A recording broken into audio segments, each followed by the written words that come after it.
Welcome to the Drowsy Science Channel, and hello. We delve into the fascinating and ancient realm of geology tonight, our planet's profound memories inscribed in stone. The Earth existed and was changing silently long before stars were given names or oceans had borders. Mountains erupted and fell, seas disappeared and reappeared. Across incandescent oceans of rock, continents roamed. The ground underneath you is unimaginably old.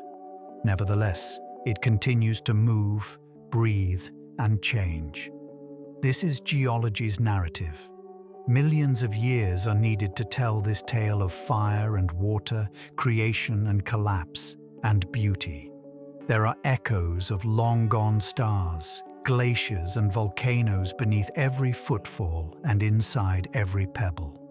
I encourage you to like, subscribe, or leave a comment below if you appreciate these peaceful excursions. One drowsy soul at a time, it guides others to this place as well. Just breathe for the moment. Allow your eyes to swell, and allow your thoughts to be nurtured by the ancient earth. Let's get started. Contrary to popular belief, the Earth's crust is quite thin. The crust, the solid outer shell on which humans live, would not be thicker than the skin of an apple if the globe were shrunk to that size. This seems like a nearly impossible concept, but it's true. Together, the continents and ocean floors make up a layer that, on average, is only 30 kilometers deep below the surface of the land and less than 10 kilometers below the sea. The mantle, a large area of gently moving rock that makes up the majority of Earth's mass and volume, is located underneath it. On this mantle, the crust floats like flimsy rafts, adrift on molten currents that plate tectonics carries and shapes. On the surface of a massive sphere of stone, mountains, valleys, and ocean trenches are little ripples. Every city, forest, and ocean that we are familiar with is situated on top of a layer so thin that it nearly vanishes from view. Deep underground, granite used to flow like molten rivers. Granite was alive with heat long before it solidified into the rough stone we see today. Molten magma pooled in secret rooms deep under the Earth's crust, flowing like sluggish rivers of fire. It cooled and crystallized over millions of years to become the recognizable speckled granite that presently makes up mountain summits. Before becoming permanently solid, every grain of feldspar and quartz glistened in a molten radiance. You are feeling the cooled remnants of that ancient flow that have been frozen in time when you run your fingertips over stone. Granite rose and solidified beneath the surface to form many of the world's magnificent landscapes, from the Scottish Highlands to the cliffs of Yosemite. It contains the planet's own patience, a reminder that what now seems solid was once liquid light that was gradually changing under unfathomable pressure into something durable and timeless. Under the correct circumstances, diamonds can form in a heartbeat. The majority of diamonds are formed from carbon that has been crushed and heated beyond comprehension over billions of years deep under the mantle. However, nature is not always predictable. Carbon can almost immediately reorganize into diamond under the greatest intense stresses. These abrupt changes take place miles below the surface, where pressures are greater than what humans can withstand for an extended period of time, and temperatures are hotter than molten metal. These jewels carry a tale from the depths of Earth's formation as they ascend via kimberlites, which are tiny pipes of rock formed by volcanic eruptions. No matter how tiny, every diamond you see was once a part of a world of darkness and heat so intense that it could melt steel. Each crystal records a moment when ordinary carbon turned remarkable, whether it formed gradually or in a geological heartbeat.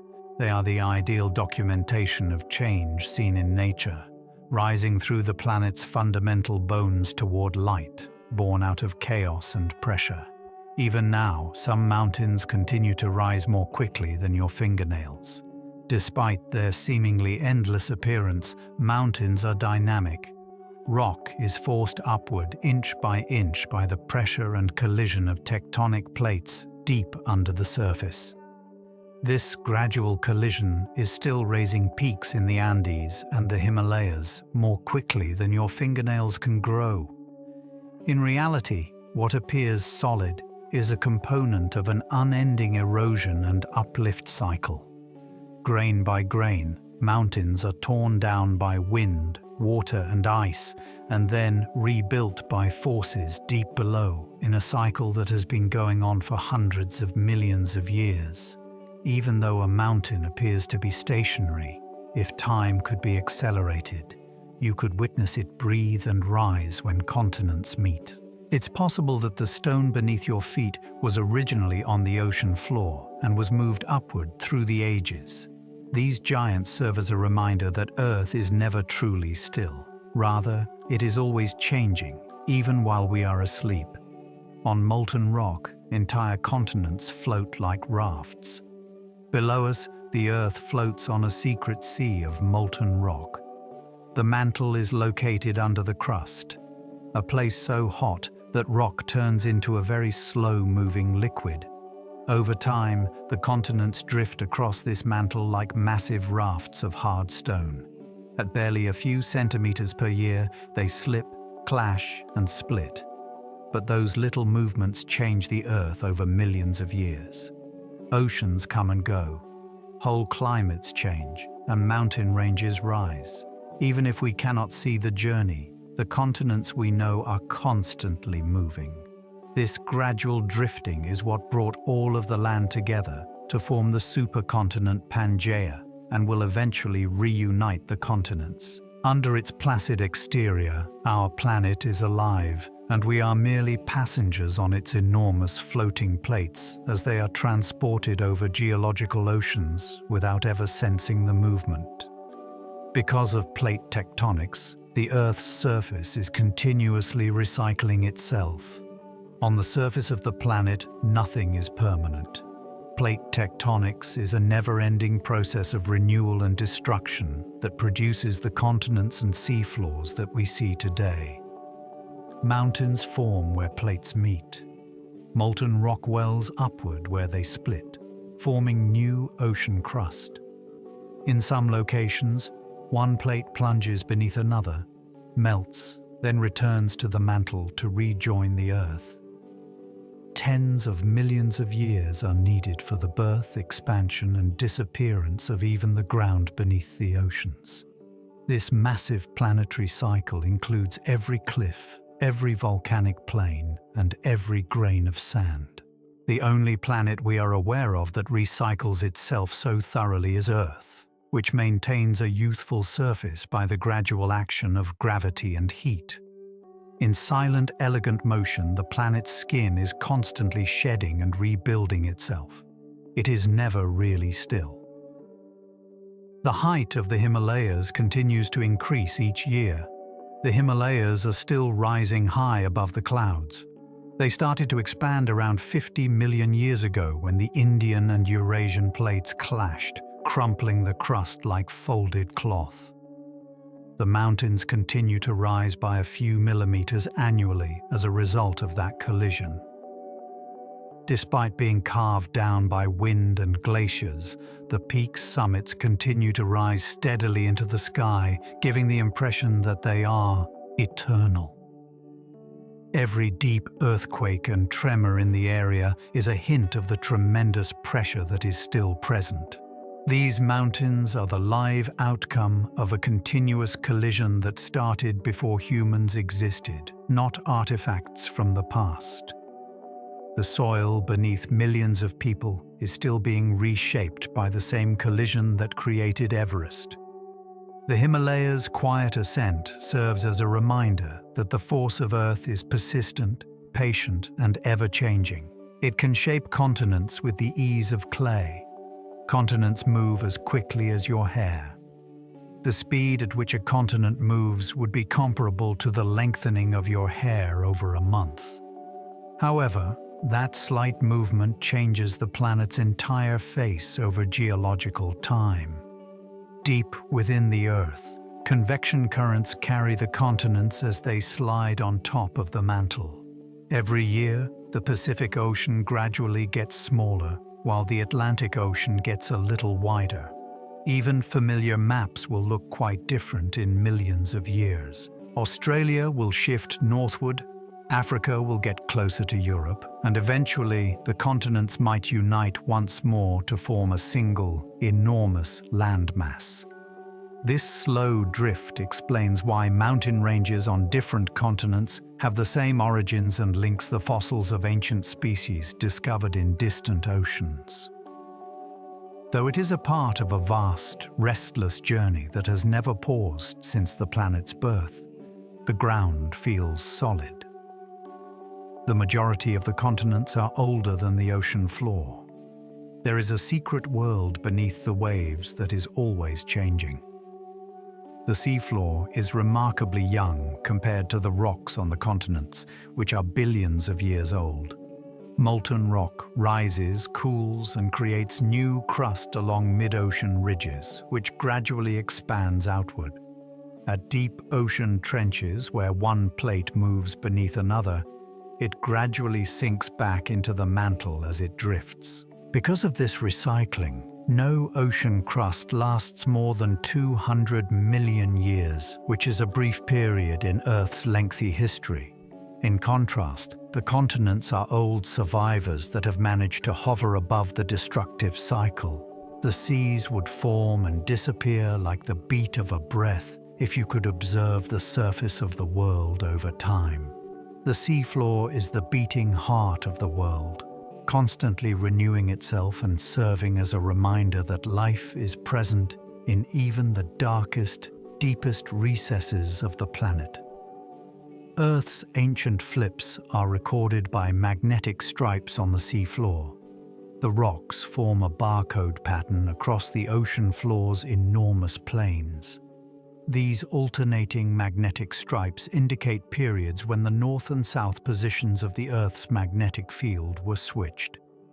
Minerals in the lava align with the planet's magnetic field as new crust emerges at mid-ocean ridges, then cool and lock in that direction. The next band points in the opposite direction after another reversal that occurs millions of years later. Scientists can decipher the tens of millions of years of history of magnetic flips by interpreting these stripes. This finding, which shared how the seabed extends outward over time, was one of the main pieces of evidence supporting the hypothesis of plate tectonics. A flawlessly ordered record of the planet's invisible forces, preserved in stone by heat, magnetism, and the gradual passage of geological time, can be found beneath the oceans. In fact, rocks that have cooled from lava can turn into magnets. A remarkable phenomenon occurs when molten rock cools on Earth's surface. Like invisible compass needles, tiny iron and nickel particles within the rock line up with the planet's magnetic field. Those magnetic orientations are permanently fixed after the lava cools and solidifies, maintaining a record of the magnetic field's orientation at that precise moment. In order to map the Earth's poles' shifting history, scientists investigate these natural magnets. As the planet's molten skin solidifies, every reversal and every straying movement of magnetic north is frozen in stone. Geologists use these magnetic fingerprints to demonstrate that seafloors spread and continents migrate. A silent record of Earth's magnetic pulse can be found in every volcanic rock, containing hints about ancient directions and the unseen forces that create the environment around us. Stowe's iron heart contains the planet's magnetic memories. There is a subterranean magma chamber connected to every volcano on Earth.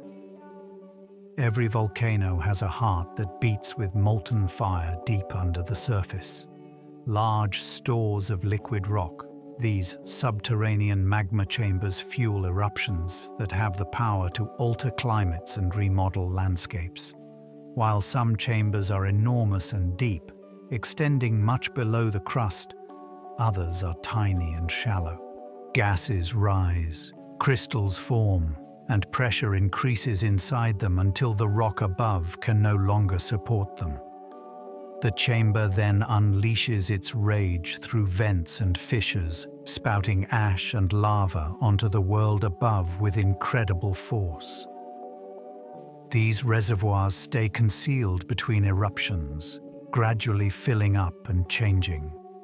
With the use of seismic waves, such as ultrasound for the Earth, scientists can now see its contours thanks to modern technology. Every volcano is a part of this network of deep breathing, serving as a reminder that enormous bright worlds of molten stone lie beneath peaceful plains and dormant mountains. For hundreds of thousands of years, certain volcanic eruptions have continued to occur. Not every eruption is a sudden, explosive event. Some are persistent and patient, flowing for unimaginable lengths of time. Large magma eruptions from mantle plumes can produce flood basalt, which is a large lava flow that lasts for hundreds of thousands of years. Miles of solid rock can cover entire regions during these eruptions. Two massive remnants of such old fire are the Siberian traps in Russia and the Dean traps in India. They emitted enough heat and gas during their rule to impact the planet's climate and the path of life.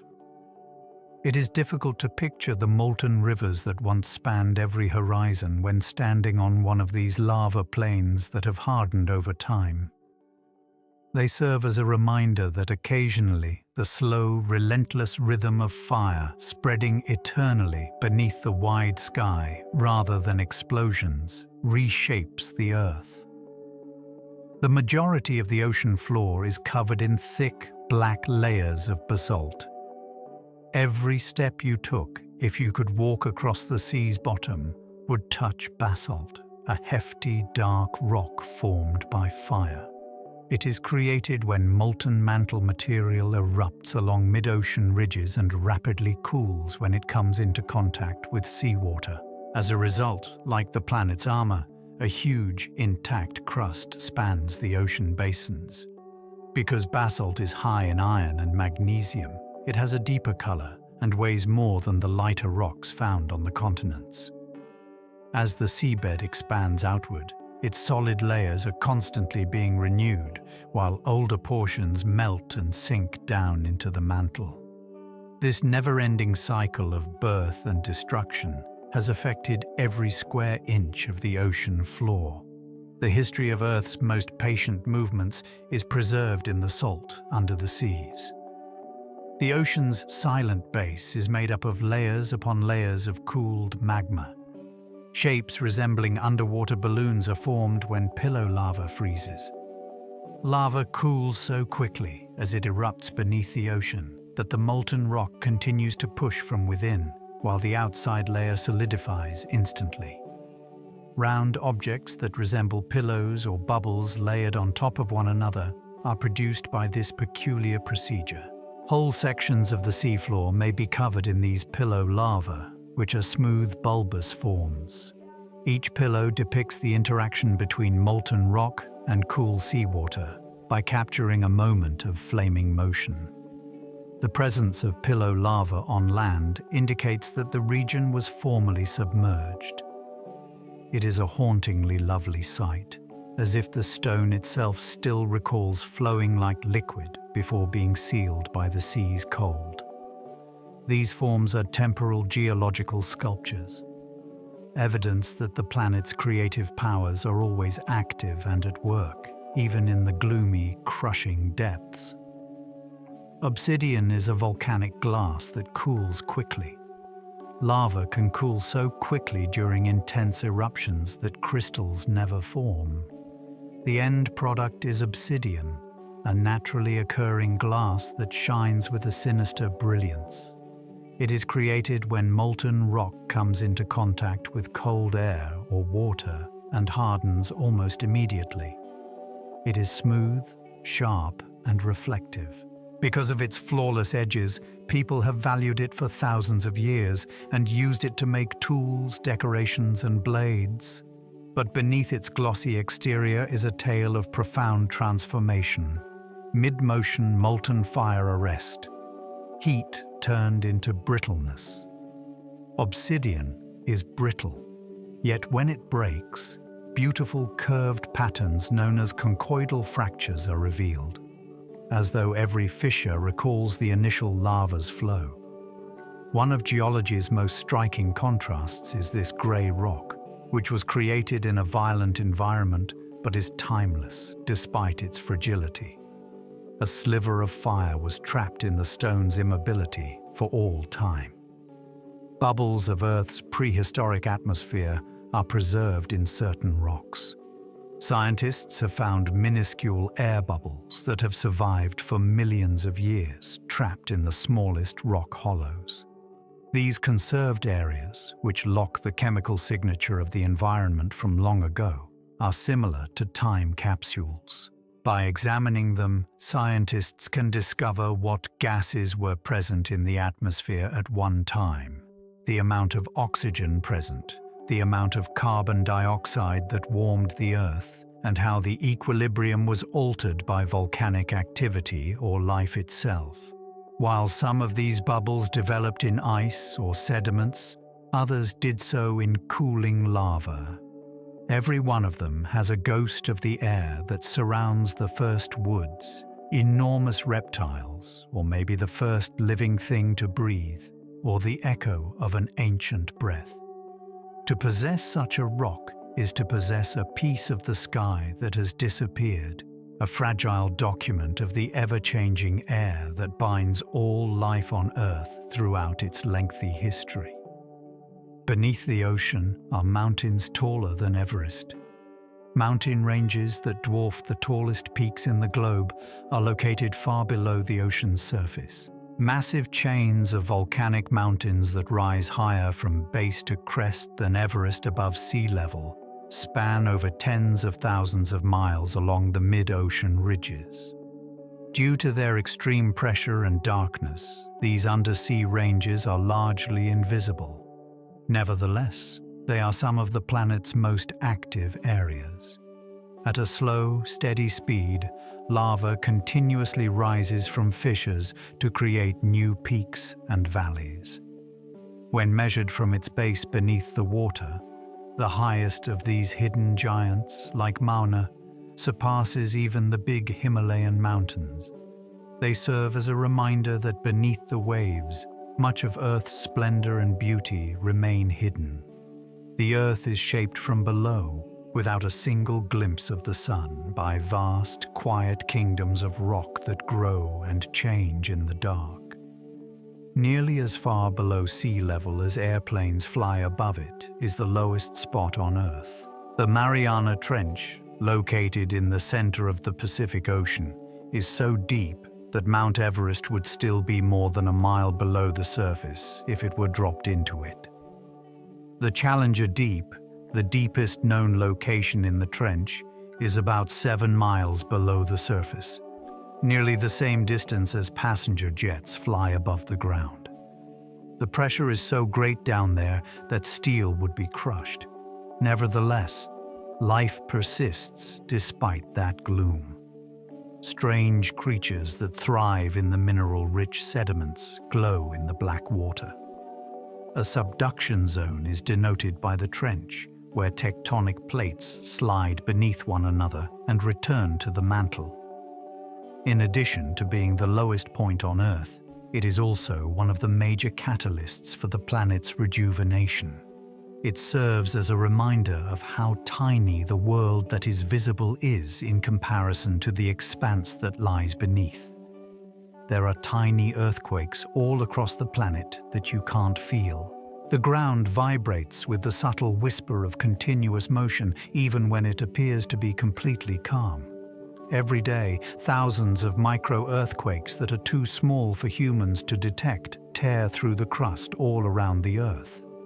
As the Earth adapts to forces far below, these micro-earthquakes release tiny energy bursts.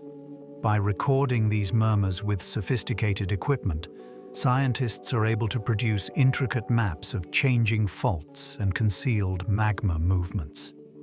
They create an incessant background hum when combined, the silent heartbeat of a planet in life.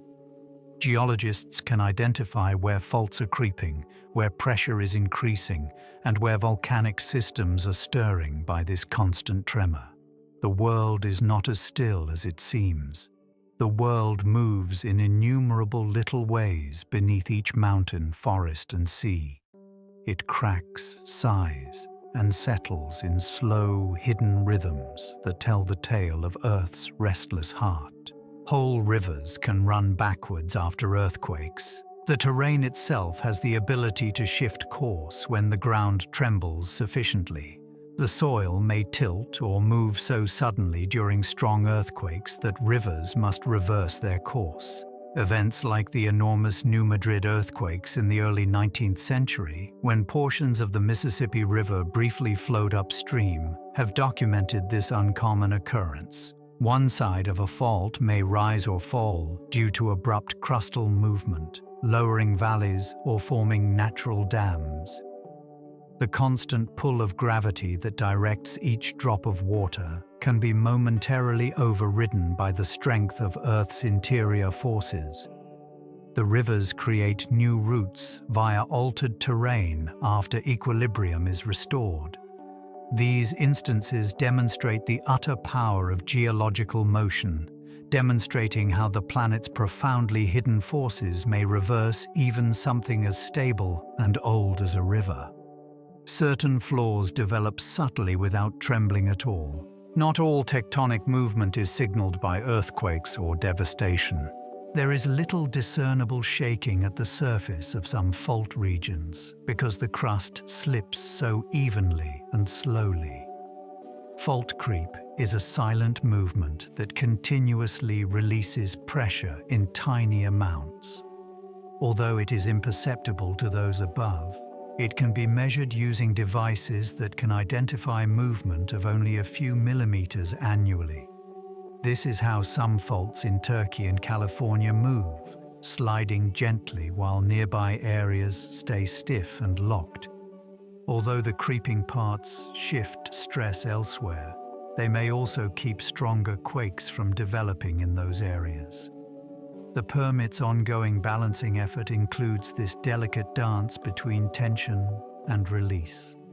The Earth underneath us is changing, whispering in slow motion as the Earth adjusts itself grain by grain throughout the eons, even in the absence of drama or sound. The center of the Earth is hotter than the Sun's surface. A sphere of solid and molten metal under unfathomable pressures sits at the planet's very core. There, temperatures rise to around 9,000 degrees Fahrenheit, which is comparable to or even higher than the Sun's visible surface. The residual energy from Earth's origin, along with the ongoing disintegration of radioactive elements deep within, is responsible for this enormous heat. The core powers everything from volcanic eruptions to the magnetic field that protects life from cosmic radiation. Yet we will never be able to see it up close. Its speed creates unseen lines of force that reach far into space, churning like a dynamo. While the outer layer flows in liquid form, the solid iron inner core rotates a little more quickly than the planet above it. This secret furnace is the lifeblood of the planet, the source of energy that gives it motion, warmth, and silent fortitude. Deep within the mantle, there might be an entire ocean. Scientists have discovered minerals with enormous volumes of trapped water far below the crust, where rock glows with heat and pressure.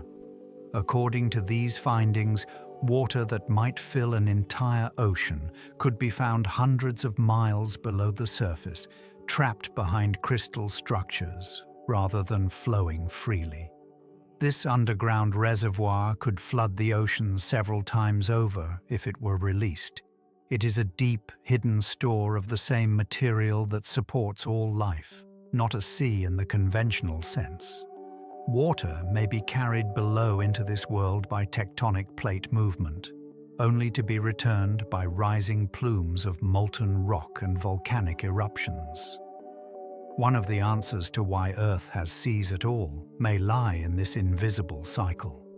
Water manages to survive even in the deepest stone, calmly waiting for ages inside the planet's mantle.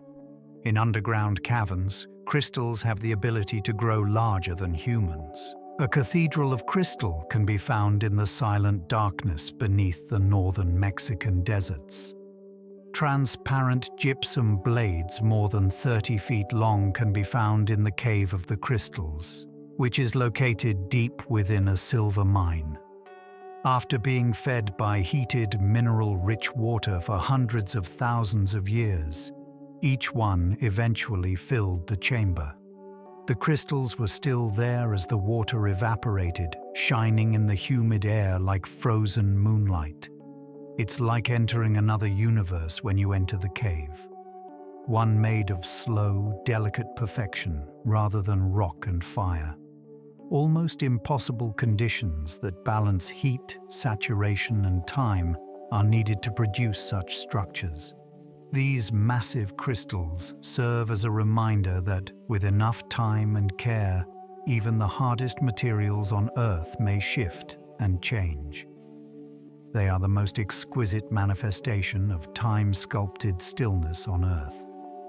In the Cave of the Crystals in Mexico, enormous gypsum crystals glisten. One of the most beautiful locations ever discovered is located well below the surface, where heat and humidity can melt equipment in a matter of minutes. Large gypsum formations that resemble light pillars can be found in the Cave of the Crystals, which was found by miners in 2000. Some are like enormous glass beams that stretch across the chamber and weigh several tons.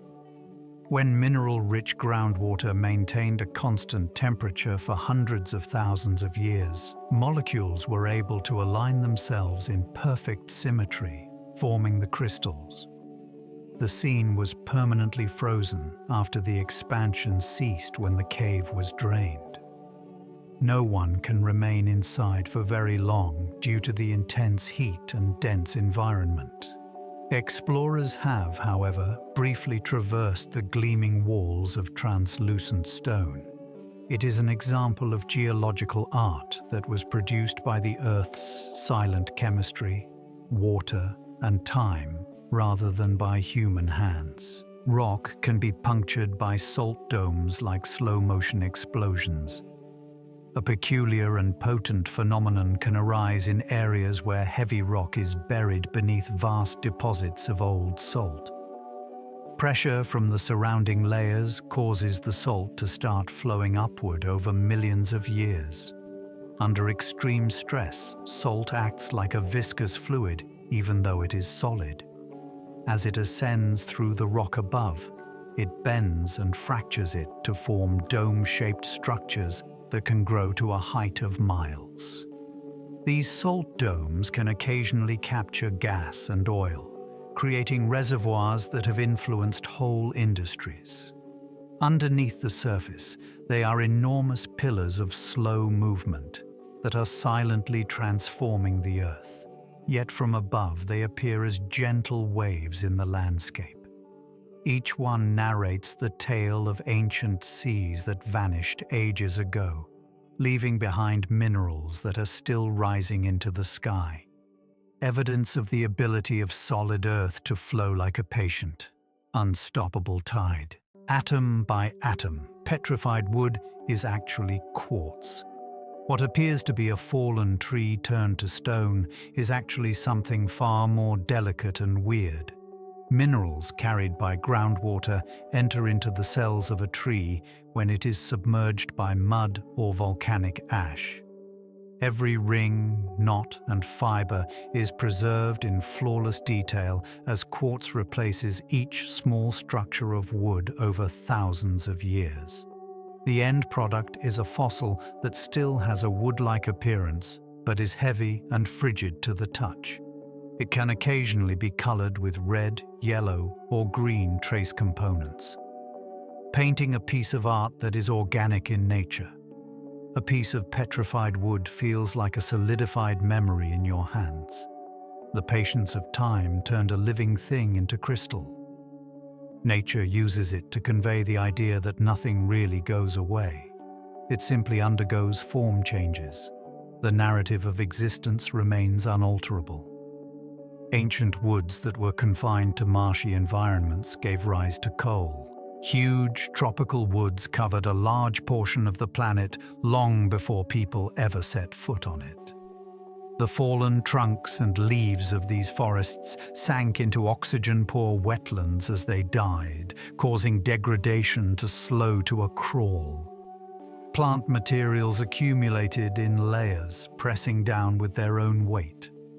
That buried biological matter was converted into coal, a thick rock composed of concentrated carbon, over millions of years by heat and pressure.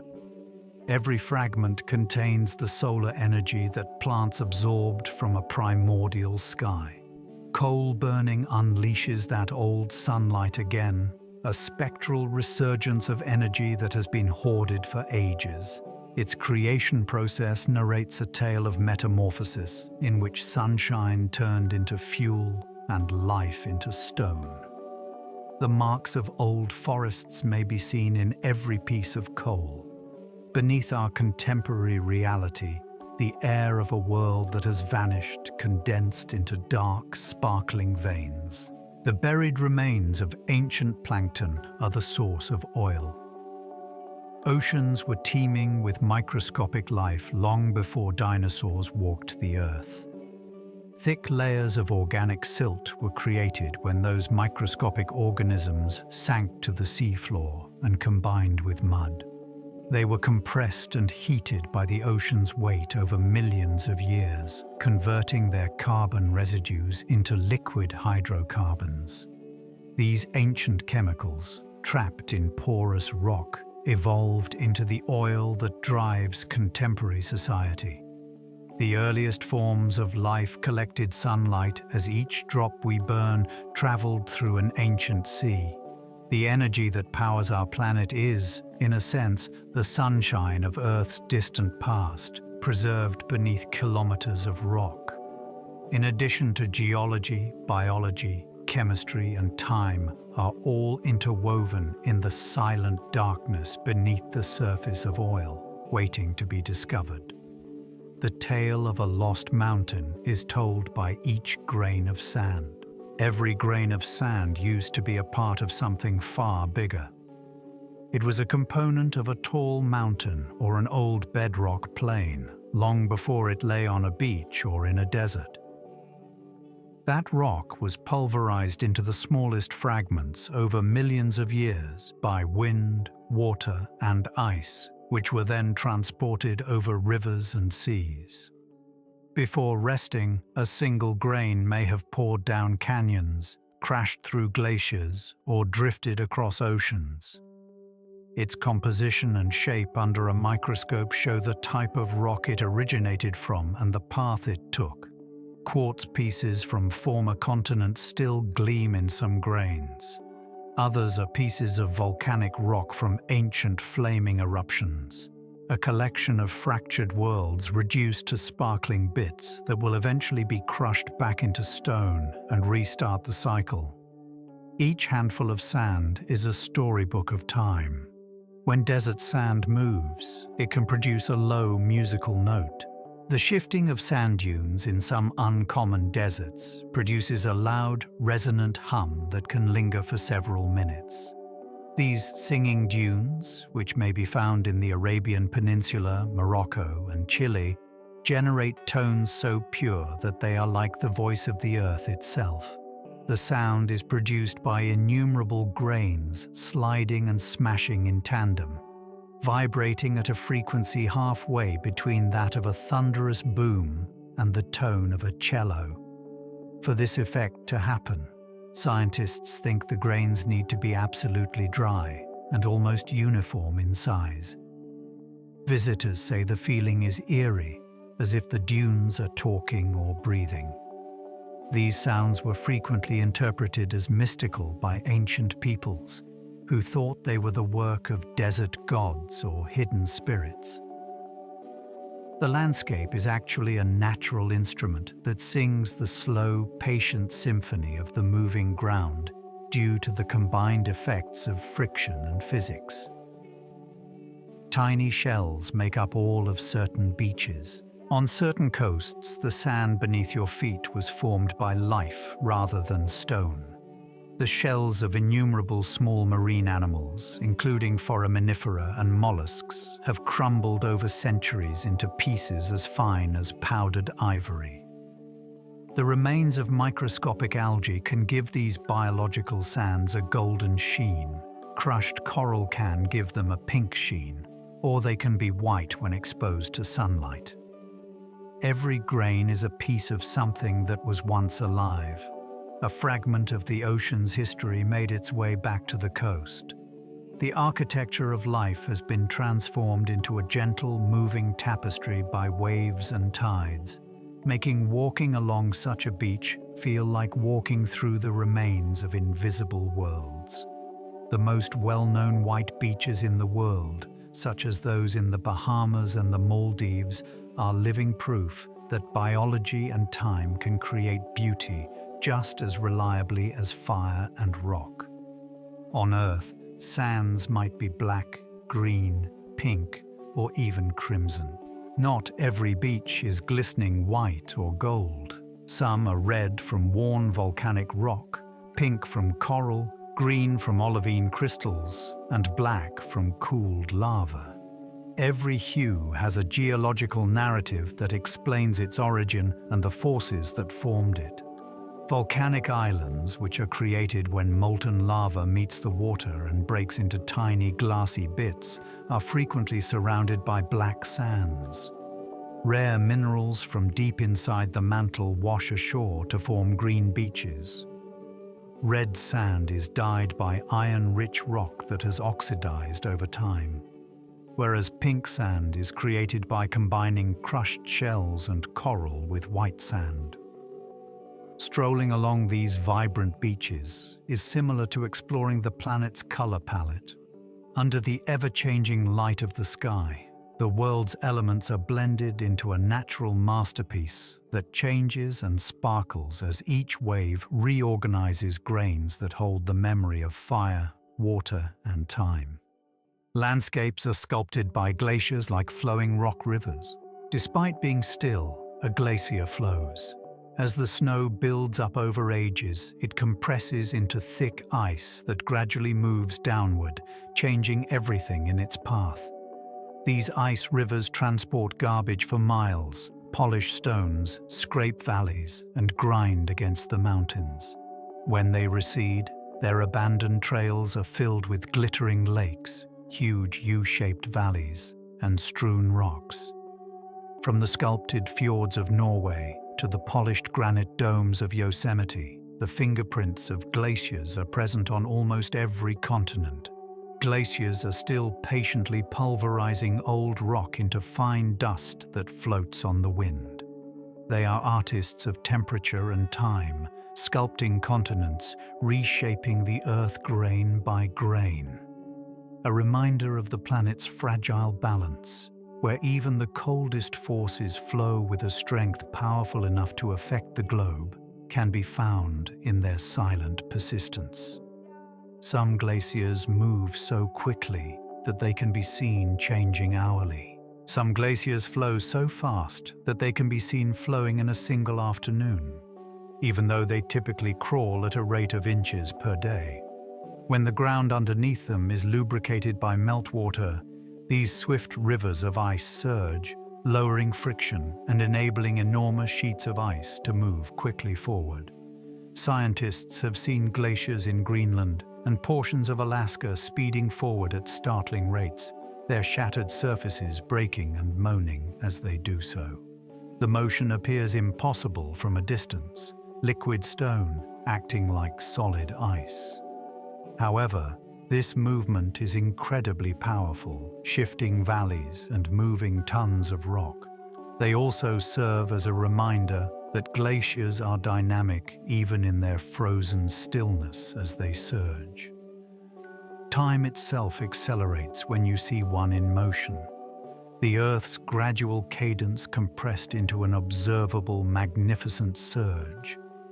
Under pressure, ice behaves like honey that flows slowly. Ice ceases to behave like a solid beneath a glacier's surface when temperatures hover just below freezing and pressure is tremendous. As an alternative, it flows steadily and slowly, bending and folding like honey poured slowly. Entire masses can crawl downhill as the ice's crystals deform and slide past one another. Glaciers' flowing grace and their capacity to sculpt valleys and sculpt mountains over tens of thousands of years are attributed to this movement. Even solid rock can exhibit this behavior, flowing across geological time spans, given the correct circumstances. Matter blurs the distinction between solid and liquid, as demonstrated by the way ice deforms under pressure in lab studies. When given enough time and weight, something that seems inflexible becomes pliable. The most significant changes on Earth frequently occur not in explosive explosions, but rather in the gradual development of materials' ability to move under stress. Raindrops that fell hundreds of millions of years ago can be preserved as fossils. The tiniest remnants of the past can occasionally be found preserved in stone. Delicate impressions of raindrops that fell upon soft mud long before people existed have been discovered by scientists on slabs of old sedimentary rock.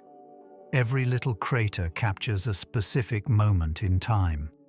Droplets from a storm that swept across a primordial landscape were dispersed around a globe, teeming with odd vegetation and early life. New sediment layers covered the traces in a matter of seconds, enclosing them in darkness until the rock solidified. Upon exposing the surface once more, a flawless weather imprint from a bygone era is revealed. We are reminded by these fossilized raindrops that even brief moments can be immortalized by fortuitous preservation. The touch of a storm that ended hundreds of millions of years ago can be read in a single stone. Its cadence is still discernible in the planet's memory pages. Certain fossils retain feathers, hues, and soft tissues. For centuries, it was believed that fossils solely included the hard remains of extinct animals, such as bones and shells. However, something astounding has been discovered in the last few decades. Even delicate tissues can survive under certain unusual circumstances. Scientists have discovered skin, muscle, and feather impressions in some rocks, occasionally accompanied by pigment residues that display the dinosaurs' and birds' original colors. These fossils are created when mineral-rich water percolates through the remains before decomposition can obliterate them, substituting stone for organic molecules. The end effect is a perfectly detailed sculpture of a moment in life. Some even have microscopic remains that provide clues about how these animals breathed, moved, and glowed in the sunlight of their era. Holding such a relic is like bridging worlds, experiencing the warmth and color of creatures that have been extinct for hundreds of millions of years. The earliest known life on Earth is documented by stromatolites. Simple microorganisms constructed multi-layer structures in shallow waters long before plants or animals arose. The earliest extant fossils on Earth are these formations, which are known as stromatolites. They were formed by bacterial mats that bound and trapped silt, resulting in domes that gradually expanded in the direction of the sun. Some ancient instances are among the oldest proofs of life anywhere, dating back over 3.5 billion years. Surprisingly, stromatolites are still found today in a few isolated locations, like Shark Bay in Australia where microbial populations are still growing slowly and rhythmically. Observing one is akin to looking straight into the early days of biology, when the first cells started to form on the Earth. They serve as a reminder that patience, not motion or intricacy, is how the narrative of life began. Light, water, and time were transformed into the fundamental building blocks of all that came after by layers of living film. There was a time when a worldwide snowball Earth turned the entire planet white. Our planet almost froze solid 700 million years ago. Oceans were encased in miles of frozen crust as ice extended from pole to equator, reflecting sunlight back into space. This worldwide deep cold is thought to have been caused by a combination of volcanic activity, variations in atmospheric gases, and changes in solar radiation. Earth was a huge, silent realm of ice for millions of years. The sun was dim, and its surface was shining white.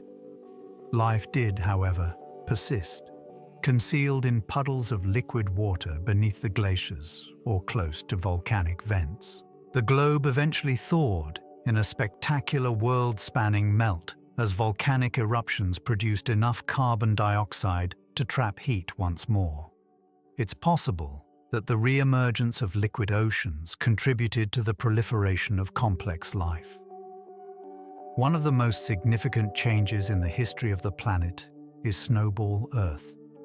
Written in snow and ice is a near-death experience and rebirth. It's possible that a greenhouse explosion caused by a volcano terminated that frozen era. For millions of years, volcanoes continued to erupt during the depths of the global freeze, releasing carbon dioxide into the atmosphere. This gas was unable to dissolve as it usually would since the ocean was encased in ice. Heat was thus trapped as it accumulated in the atmosphere. The process sped up significantly when the ice eventually started to thaw. Sunlight was absorbed by dark, exposed rock, intensifying the warming impact. The globe changed from frozen white to steaming blue-green seas again in a geological blink. Early life was sustained by the floods, erosion, and possibly even chemical changes brought about by this thawing. Volcanoes might have saved the world in a way. Earth's climate is maintained by their silent perseverance beneath the ice. An era of quiet gave way to one of rebirth, demonstrating that fire and rebirth were quietly waiting below, even in the coldest reaches of the globe. Ancient microbial mats were the first to produce oxygen in the atmosphere. Tiny organisms that existed billions of years ago are responsible for the existence of the air we breathe. These microorganisms, which are the progenitors of contemporary cyanobacteria, flourished in shallow waters and broke water molecules using sunlight, producing oxygen as a byproduct. Their garbage changed the Earth throughout time. Initially, the ocean's iron and oxygen combined to create enormous amounts of rust-colored rock. The gas only started to fill the atmosphere once these minerals were saturated, gradually transforming it into the mixture that sustains life today. Everything was altered by this phenomenon, which is referred to as the Great Oxidation. It finally enabled the emergence of plants and animals conceivable by enabling the evolution of complex cells. Every breath you take is a gift from those ancient bacteria whose basic chemistry created forests, oceans, and everything else by transforming a lifeless planet into a living one. The time the planet started breathing is marked by iron deposits. Bands of red and grey granite that gleam with a metallic sheen can be found on old seabeds all over the world. The fossilized record of the onset of oxygen in the Earth's atmosphere is found in these banded iron formations. When early microorganisms started to produce oxygen through photosynthesis, the gas combined with iron that was dissolved in the oceans to form rust-like crystals that accumulated in layers on the seafloor. These sediments captured the breath of a newly awakened planet as they solidified into granite over millions of years. Iron, the foundation of contemporary industry, is currently extracted from the same strata. Nevertheless, they started out as a consequence of tiny life. Every stripe in the stone represents a heartbeat in the planet's evolution, signifying the gradual change from an oxygen-deficient environment to one where the chemistry of life itself started to establish itself on land and at sea. When the seas were purple, that was that. The oceans on Earth had a radically different appearance before oxygen was added to the atmosphere. Ancient microorganisms that used sulfur molecules instead of oxygen to absorb sunlight may have caused the water to shimmer in red and violet hues. Under an orange sky, these organisms flourished in seas rich in chemicals, creating pigments that gave the water odd colors. These purple oceans gradually turned into the blue we know today when photosynthetic microorganisms started to emit oxygen. One of the biggest changes in Earth's history was the change from a sulfur-based to an oxygen-based environment, which changed everything from the atmosphere to the chemistry of rocks. But for a while, our world radiated colors we can hardly fathom. Violet seas in a gloomy sun. Long before woods, coral reefs, or any other air-breathing organisms existed, life was experimenting with light. Whole mountain ranges have disappeared completely. The continents that we currently observe are merely the most recent iteration of the Earth's surface. Over eons, entire mountain ranges have grown and worn away until they are utterly gone. Grain by grain, even the greatest peaks are gradually worn away by gravity, wind, and water. Sometimes, under more recent strata, the crystalline rock remnants of old mountains can still be seen, clues that geologists can discover. Once home to vast mountains, some of the earliest continental crusts are now flat plains. Erosion can wipe out a mountain over hundreds of millions of years, much like waves can smooth a pebble. What appears to be permanent to us is really a momentary sculpture in the ever-evolving field of geology, and the Earth is constantly rebuilding itself. Every stone has the spirit of a lost mountain in its core, and every valley and plain was once a summit. Throughout Earth's history, continents have frequently collided and broken apart. Like slow-moving puzzle pieces, the continents have accumulated and drifted away over billions of years. The crust has repeatedly folded, cracked, and reorganized itself due to heat rising from the mantle. Every collision created a new mountain. Every split created new seas. The supercontinent cycle is a process that has occurred at least 6 times. Rocks are buried deep and then revived by heat and pressure when continents clash. As they split apart, old pieces of vanished worlds are carried by the newly formed crust. Similar fossils and rock patterns seen on opposing sides of contemporary oceans show the wounds left by these migrations. The ground beneath our feet is a part of an ongoing restless dance rather than a set entity. Evidence that the history of innumerable old worlds has been carried by the Earth on which we stand. Prior to ours, at least 6 supercontinents existed.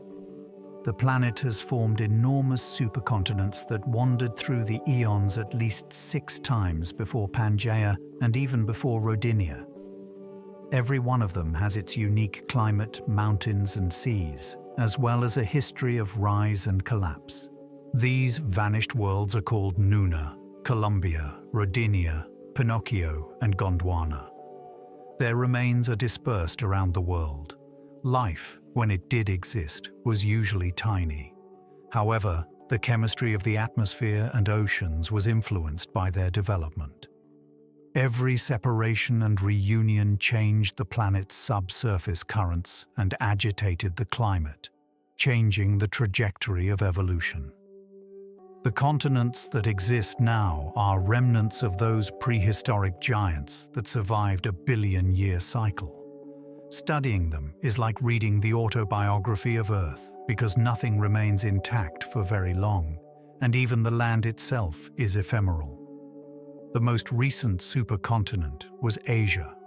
Nearly all of Earth's landmass came together to form a single enormous supercontinent 250 million years ago, encircled by a world ocean. From pole to pole, this enormous landmass known as Pangaea connected areas that are today continents apart. Far from the sea's calming influence, its center was arid and harsh, while its beaches were home to forests and early reptiles. Heat beneath the crust created pressure over tens of millions of years, causing fissures to form and the land to separate. The continents started to migrate in the direction of their current locations as the Atlantic Ocean opened. Silent reminders of that primordial togetherness can be found in the fossils of identical plants and animals discovered on opposite sides of the ocean. The dissolution of Pangaea influenced contemporary geography and climate, laying the groundwork for all subsequent developments. It was merely one chapter in Earth's never-ending journey. It was neither the first nor the final supercontinent. It's possible that the next supercontinent is already emerging beneath the Pacific. The tectonic plates' gradual motions far beneath the seas are preparing the ground for the next major surface reorganization. According to scientists, the continents might reunite to form a new supercontinent in 200 to 300 million years. According to certain predictions, when Asia and the Americas draw together, the Pacific Ocean will shut, creating a landmass that is sometimes referred to as Amia. Others envision Europe and the Americas being drawn closer to one another as the Atlantic closes. The process is unavoidable, but the result is unknown. Pangaea was torn apart by invisible currents that continued to displace continents 1 inch at a time. Realizing how ephemeral our maps are is necessary to see the planet that far in the future. The Earth is constantly changing. Additionally, the first movements of the next supercontinent have already started someplace far below. Every year, Australia drifts northward toward Asia. The tectonic plate that supports Australia is steadily moving northward at a rate of a few centimeters per year, deep beneath the continent. This gradual motion adds up to thousands of kilograms over millions of years. Australia will eventually clash with Southeast Asian islands, causing new mountains to rise and coastlines to change. Its annual drift is already being measured by satellites with startling accuracy. Deep convection currents in the mantle, where heat from the planet's core pushes enormous sheets of rock, like rafts on a molten sea, are what drive the motion. We cannot see the movement, but it alters ecosystems, maps, and even temperatures. Where land once existed, coral reefs now develop. The tropics are edging closer to deserts. Additionally, new mountain ranges will eventually emerge between the two areas. One of the world's most elegant migrations is the continent's gradual journey north. Africa might divide into 2 distinct continents in the future. A massive rift that runs thousands of kilometers deep within East Africa indicates the location where the continent is gradually breaking apart. Earthquakes, decreasing crust, and volcanic activity all suggest that a new ocean might someday arise there. A clear reminder that continents are never really stable is the East African Rift. They stretch and flex like a living body's skin. The area that comprises Ethiopia, Kenya, and Tanzania may split off from the rest of Africa and move eastward into its own landmass in a few tens of millions of years. The deep wounds left by the rift are filled with lakes like Tanganyika and Malawi, which are early indicators of the ocean that will eventually wash in. It's like seeing the birth of a future continent when you stand on its outskirts. The process is unbelievably slow.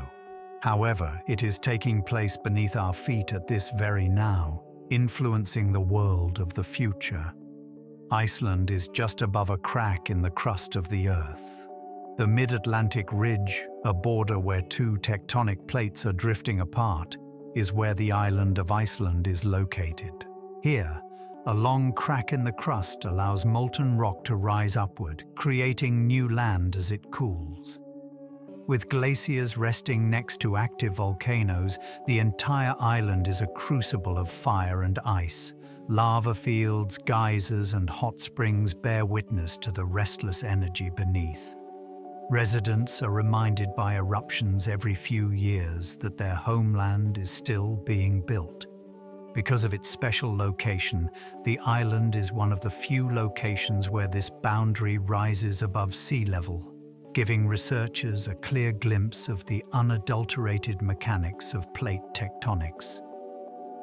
Iceland is a living example of a creative experiment, a region where the Earth literally grows in front of our eyes, balanced on the brink between the planet's molten core and the icy North Atlantic. A stationary hotspot created the migrating chain of Hawaiian islands.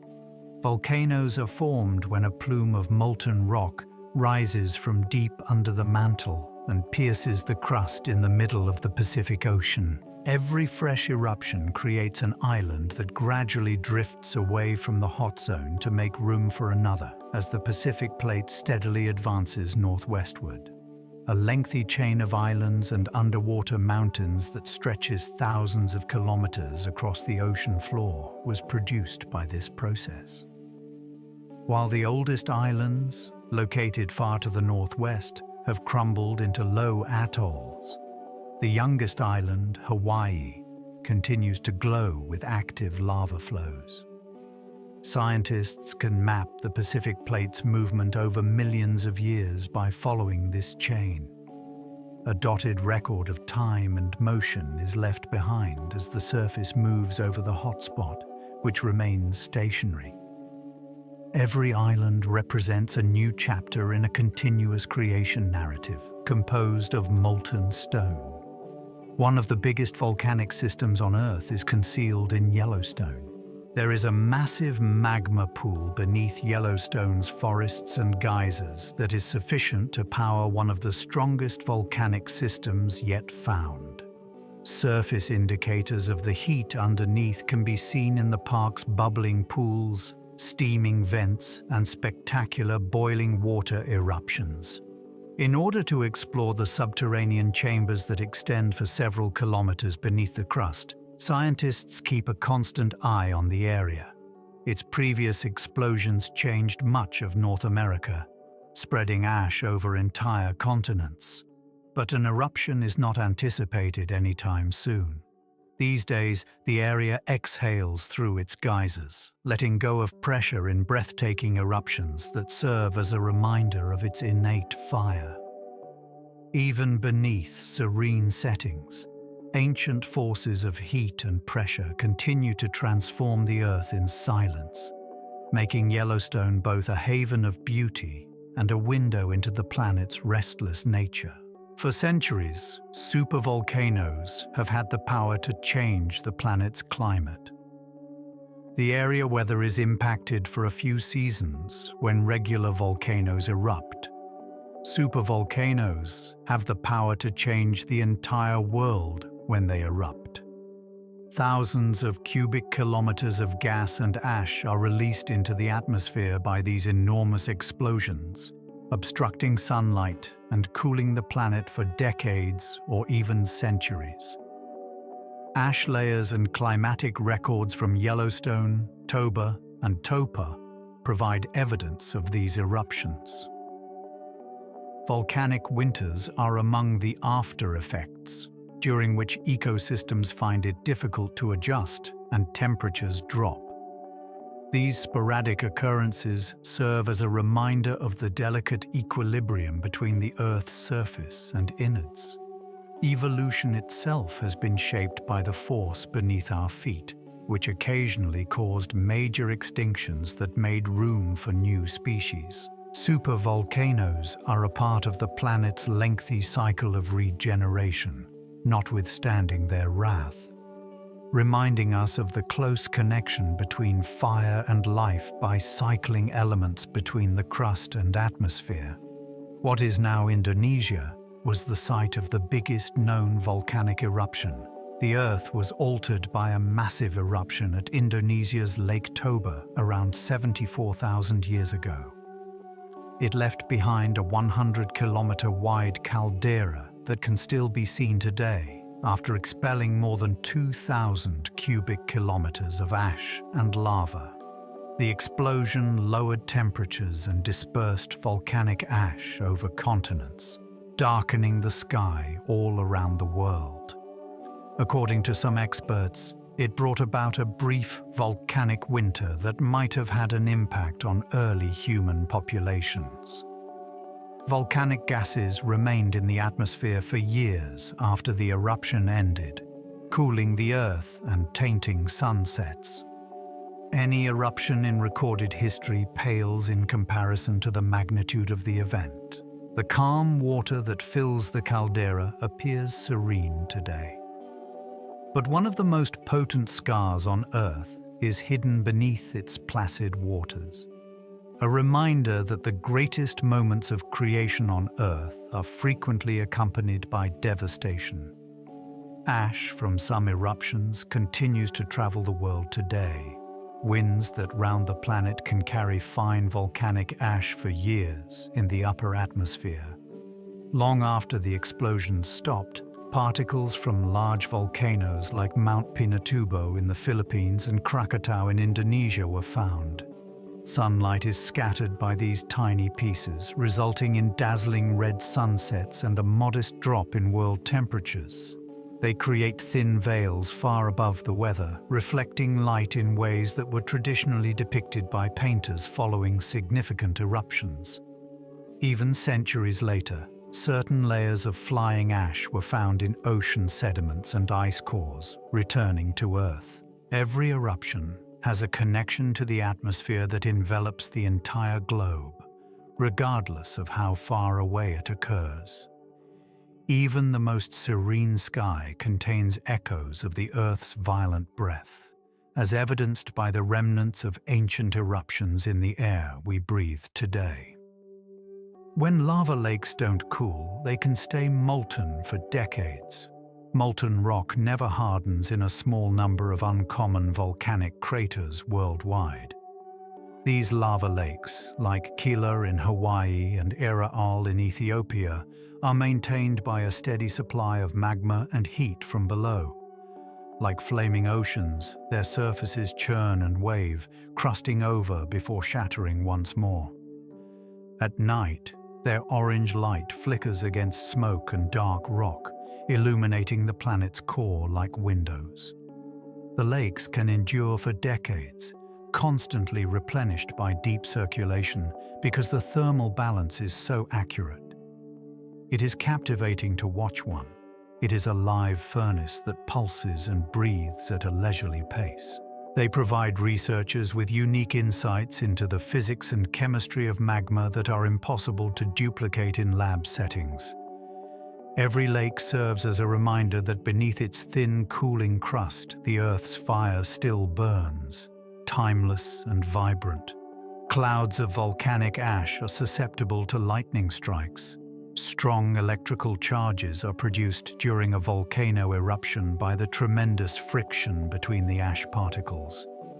These charges accumulate and then explode through the ash plume as lightning bolts. Above erupting mountains, volcanic lightning may light up entire skies, forming storms of light and fire. These flashes, in contrast to regular thunderstorms, originate only from the energy of rock and gas. Photographs show arcing, branching bolts through black smoke columns. Even though each strike only lasted a heartbeat, it was incredibly powerful. Since lightning can indicate how forcefully material is being expelled, scientists study these flashes to track eruption intensity and to understand the flow of ash. To behold one is to see the elemental forces of Earth coming together. Electricity meets gas, liquid and solid. A short or uplifting performance that shows how even devastation may have a remarkable beauty. Volcanoes and ice combine to produce violent steam outbursts. Heat and ice collide spectacularly in areas where glaciers rest atop volcanoes. Massive amounts of water are instantly melted by the rising lava beneath the ice, creating steam that explodes when it expands. These eruptions have the power to pierce the glaciers, causing ash clouds and floods to tumble down valleys. This is the typical behavior of Iceland's volcanoes, which remain concealed beneath thick ice caps until pressure increases to the point where they can erupt. Unique land features, such as ridges and plateaus shaped by fire and water working together, are left behind by the interaction. They are memorials of the peculiar alliance between heat and cold, which scientists refer to as tui. Every eruption under ice changes the terrain, demonstrating how even the most disparate aspects of nature are interconnected in a cycle of development and change that has molded our world from its inception. Volcanic eruptions have created whole new islands in recent memory. Sometimes, where there used to be simply water, new land arises across the oceans. There are times when submarine volcanoes erupt with such fury that they create islands from the seafloor up. Eruptions close to Iceland, Japan, and Tonga have produced new land masses in the last century, which continue to steam and solidify in the sun. Some become sturdy enough to support life, while others are eroded by waves and disappear again within years. These young islands show the creative potential of a planet as it develops in real time. Seeing one shape is like seeing the process that created continents in the past. Raw lava is transformed into ecosystems by the arrival of birds, plants, and eventually people. The formation of new islands serves as a reminder that Earth's task is far from done. One eruption at a time, the planet renews its surface as it keeps building, breaking, and starting over. Carbon dioxide that has dissolved in some lakes can bubble up like soda. Massive amounts of carbon dioxide are trapped beneath the surface of some deep lakes in portions of Africa. A sudden shift in the temperature or pressure balance can cause that gas to explode upward in a lethal, undetectable wave. Such a fog was generated by Cameroon's Lake Nyos in the 1980s, stifling life in neighboring regions. Today, scientists keep a close eye on these lakes and set up mechanisms to safely release gas before the pressure becomes too high.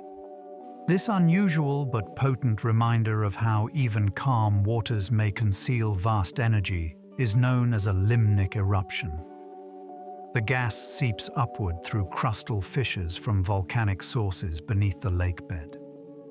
Like carbonation in a bottle, it dissolves into the water over millennia. The outcome is stunning and silent when it eventually exits.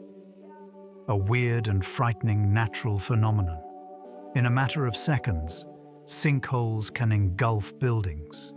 Many cities and fields have secret caverns beneath them where salt or limestone slowly dissolves in subterranean water. A sinkhole may be formed when the earth above one of these gaps abruptly collapses due to a collapsed roof. Some are just a few meters broad, while others can reach hundreds of meters. suddenly consuming homes, cars, and trees. When water enters through crevices and erodes the layers beneath, they most frequently form after intense rain. Without realizing it, entire neighborhoods have been constructed on such brittle foundations. In order to identify voids before a calamity occurs, scientists use radar and ground sensors to scan sensitive areas. Even though they are striking, sinkholes are a part of the planet's natural rock recycling process, in which water gradually shapes the terrain from below. Every collapse highlights the precarious equilibrium between the solid Earth and the secret caverns that silently lurk beneath our daily reality.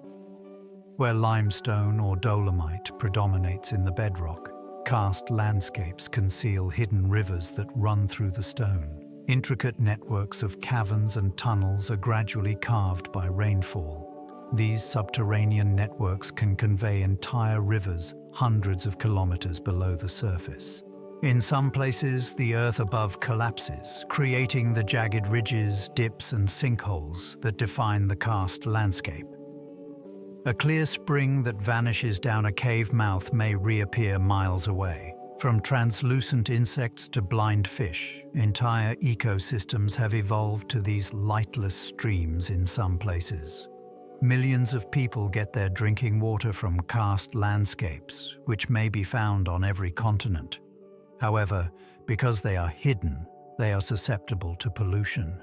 Exploring them is like stepping inside the planet's circulatory system, where water and stone flow in unending conversation, reshaping, replenishing, and dissolving the Earth's surface drop by drop. The ceiling produces stalactites, the floor produces stalagmites, and these might combine to form pillars. Dripping water in limestone caverns contains dissolved minerals that gradually crystallize when the water evaporates. A stalactite is formed by a little ring of calcite that is left behind by each droplet from the ceiling and lengthens downward over generations. Stalagmites develop upward in matching mounds where the droplets land. They may eventually come together to form tall columns that give the cave the appearance of having a loft. Growth rates are measured in millimeters per century since the process is so slow. Their beautiful textures are revealed by lantern light. Time and patience have crafted these frozen waterfalls. These formations serve as living archives of the cave's past, documenting shifts in the environment and chemistry of the water. Together, they resemble stone forests, each branch and trunk originating from a single droplet that dropped into the darkness, bearing the memory of rain and the passage of unimaginable time. Fingernails grow faster than cave formations. The amazing forms discovered in caves are the result of unfathomable perseverance. As water deposits thin mineral films, stalactites, flowstones, and crystal draperies build up one layer at a time. It can take hundreds of years for a single centimeter to grow. The water drip, mineral purity, and even the surrounding rock's temperature all affect the rate. Drops that started their journey through the Earth decades ago are still visible in some formations as they gleam moistly. Scientists can reconstruct previous climates by examining their layers, identifying changes in rainfall patterns, floods, and droughts that occurred far before written history. A cavern is like stepping into a slow-motion clock, where time passes at the rate of crystallization of minerals. These underground sculptures serve as a reminder that beauty can arise from calm and perseverance that are beyond our comprehension, rather than from force or speed. Certain caverns have weather systems of their own. Large cavern networks can form microclimates that are different from the surface at great depths. Fogs, winds, and even microscopic clouds are produced by a combination of temperature, humidity, and airflow and drift across the chambers. Near entrances, cooler air meets warm air coming from deeper channels, to create whirling currents that resemble miniature weather fronts. Regular breathing occurs in certain caves, which exhale warm air in the winter and inhale cool air in the summer. Moisture condenses on walls and drips to support fragile ecosystems and landforms as external conditions change. Entering is like taking a breath of the planet, the sound of rock and air blended together. Fossils, artifacts, and animals that are impossible to find elsewhere are preserved in these hidden climates. Even the most solid sections of Earth are alive with movement, breath, and the intricate patterns of a living atmosphere, as caves tell us within their stone lungs. The longest cave on Earth extends hundreds of miles below the surface. Mammoth Cave, the world's largest cave system, is located beneath Kentucky's undulating hills. More than 400 meters are covered by its passages, and new tunnels are constantly being found. Over millions of years, the network was sculpted by ancient rivers that dissolved limestone, branching and looping to create a labyrinth that could conceal vast civilizations. Narrow crawls, tall chambers, and underground rivers that continue to change the rock to this day are all traversed by explorers. The silence is so profound that it appears alive, and the air stays chilly and motionless. The size of the cave challenges visitors' imaginations and serves as a reminder of how much of the Earth is hidden beneath our feet. Mammoth Cave, a cathedral of stone that stretches endlessly into the dark, is a geological wonder and a living record of time, sculpted by the tenacity of water. The duration of a day can be permanently altered by earthquakes.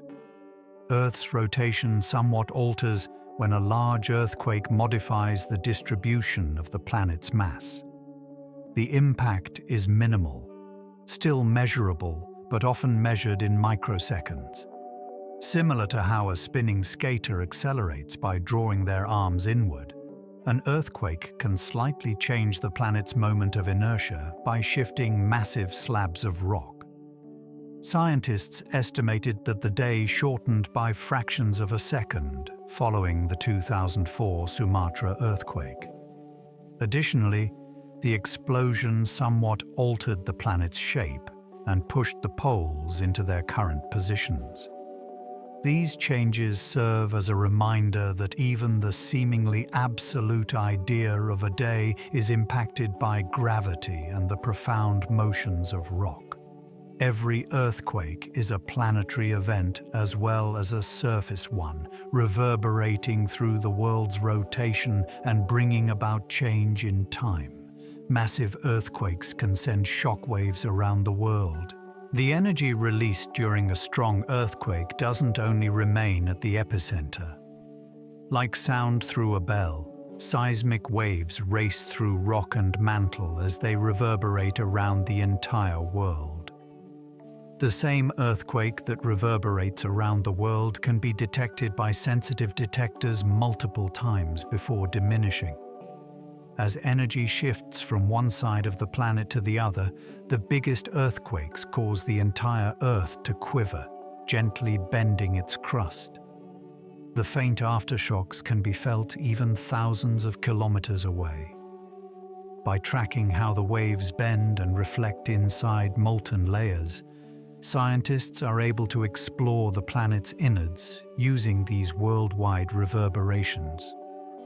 The structure of the deep Earth, its solid and fluid regions, and the flow of heat inside it are all revealed by each tremor. The planet is momentarily transformed into a single vibrating instrument that hums softly with its own heartbeat during every major earthquake. The energy released by certain earthquakes is comparable to millions of tons of TNT. The magnitude of the energy of an earthquake is astounding. The power released by the rupture of the greatest faults is equivalent to the simultaneous detonation of several million tons of explosive material. Only a portion of it is the shaking we see on the surface. The majority of the energy moves rock layers that weigh more than whole mountain ranges deep within the crust. Scientists now utilize a moment magnitude scale that was created to quantify these enormous forces more precisely than previous systems. The energy produced after the 2011 Tohoku earthquake in Japan was sufficient to change the planet's rotation and move the seafloor several meters. Even though such figures are hard to understand, every earthquake serves as a reminder that the Earth's crust is constantly under strain, accumulating and releasing energy in a steady but potent pattern that gradually forms continents and seas. Under pressure, subterranean rocks can flow like putty. Deep within the Earth, stone reacts differently, even though it appears to us to be firm and unyielding. Rock slowly deforms and flows like a very thick liquid at enormous depths, where temperatures and pressures climb beyond comprehension. Entire mountain ranges can rise, fold, and melt into new shapes over millions of years thanks to this plastic action. Today's exposed metamorphic rocks exhibit patterns created by the stretching and twisting of minerals. Geologists have observed that when heated and crushed, rock samples bend rather than shatter in lab tests, proving that time itself alters the behavior of matter. This is the continual motion of the mantle beneath our feet, which propels the drift of continents above. It serves as a reminder that even seemingly inflexible objects may move, and that stone's strength comes from its capacity to surrender, reconfigure, and endure in addition to its hardness. The history of heat and pressure within the globe is preserved in metamorphic rocks. Rocks undergo transformation when they are buried deep under the Earth's crust. Without completely melting their minerals, extreme heat and pressure reorganize them to produce new structures and textures. Granite gets pleasant. Marble is formed from limestone. Shale turns into slate.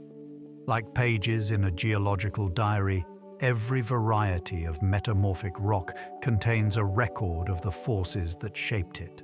These records can be examined by scientists to reconstruct the depths at which specific rocks originally rested, or to reconstruct ancient mountain-building episodes. The mineral alignments of many metamorphic formations even show the direction of tectonic movement. We get a peek of the planet's internal history preserved in crystal form when uplift finally reveals them at the surface. They are stones with memory, holding within their folds the vast forces that run beneath the crust silently. This demonstrates how every mountain was once concealed and is now being rewritten by time, pressure, and heat. Once, slate was muck that had been compressed into stone over time. Layers of dirt previously settled in silent darkness beneath ancient seas. With heat and pressure that caused mud to solidify into slate, these sediments were compressed over millions of years by the weight of the more recent layers above them, which squeezed out water and aligned clay minerals into flat sheets. A rock that may be divided into smooth tiles because of its fine layering. The metamorphosis is a tale of inaction transformed into power. Stone is the patience of sediment renewed. Whole seafloors were formerly made of slate. It now carries the imprint of ancient oceans into our contemporary environment by lining paths and roofing dwellings. The sheen of its crushed particles, small echoes of clay that once sailed languidly through water, may still be seen if you hold a piece and turn it toward the light. It is evidence that even the softest materials may become robust and long-lasting with time and strain. Long before marble glistened in temples and sculptures, it was limestone that was rich in sea fossils. On the seafloor, marble was once just plain limestone. The skeletons and shells of aquatic life made up that limestone. Over millions of years, mollusks, plankton, and coral compressed. The heat and pressure it experienced while buried deep in the earth forced its crystals to form, eliminating fossils that were visible and giving marble its smooth, interlocking appearance. Subtle hues were imparted by trace minerals such as graphite for grey, iron for red, and serpentine for green. Marble's renowned glow is caused by these minerals catching light when polished. It was valued by ancient societies because it appeared to contain sunlight. It is actually a remnant of lost seas, created by change, death, and life.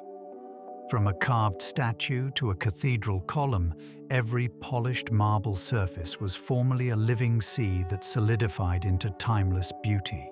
Each gemstone narrates its geological origins. Heat, pressure, and chemistry work together to form incredibly beautiful crystals deep within the Earth's crust. While emeralds grow in mineral-rich veins where water and rock exchange elements, diamonds are formed by crushing forces hundreds of kilograms below the surface.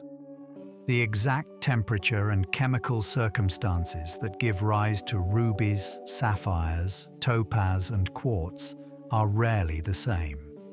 They are valuable because of their scarcity. Their clarity when cut and polished offers a glimpse of order created out of chaos by displaying the harmony of their atomic structures. Through time, erosion, and volcanoes, gemstones make their way from deep rock to human hands. Each one is a record of the planet's covert operations, a messenger from a distinct setting.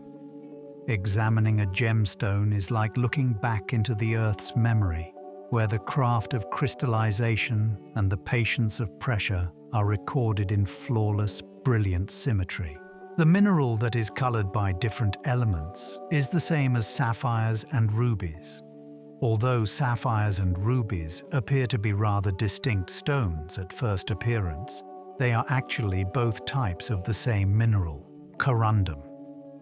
Colorless in its pure state, corundum is made up of oxygen and aluminum arranged in a closely packed crystalline lattice. It turns ruby and glows red when chromium atoms in trace amounts enter that structure. Blue sapphire is the result of replacing it with titanium and iron. Yellows, greens, or even pinks are produced by other trace elements. Each gem's color is determined by these minute changes in the atomic composition that alter how light travels through the crystal. Small atomic-level alterations can result in breathtaking beauty, as demonstrated by the fact that two of the most valuable stones in the world are derived from the same mineral. Each hue is a chemical fingerprint, evidence that the invisible dance of elements deep within the soil is where nature's genius starts. Only the rarest chemical and pressure circumstances may produce emeralds. Emeralds are one of the most elusive gemstones. They need two very distinct worlds to meet perfectly. Seldom can beryllium-bearing fluids and silicate rocks occur together in nature. When they do, a mineral barrel is created, which is tinted green by vanadium or chromium traces. Only in specific mountainous areas where tectonic action has combined these components does this delicate equilibrium exist. As a result, every glistening facet of the gem bears the strain of its birth. The majority of emeralds are naturally formed with little inclusions and fractures known as jalda, or gardens. The stone is a genuine child of the ground, as evidenced by these faults, which are not defects but rather signs of authenticity. To possess one is to possess the tale of unlikely chemistry, tremendous pressure, and geological endurance that came together to produce something incredibly unique and bright. Ancient groundwater leaking through silica rock creates opal. Because it isn't crystalline, opal differs from most gemstones. Microscopic spheres that stack in delicate layers are created when water with dissolved silica seeps through rock. The distinctive rainbow shimmer of opal, known as play of color, is created by the scattering of light by these spheres. Millions of years ago, arid regions that were previously moist gave rise to many opal deposits. These elaborate luminous sculptures were left behind as the water drained. Opal shows a realm of order concealed within seeming chaos when magnified, a colorful natural mosaic suspended in stone.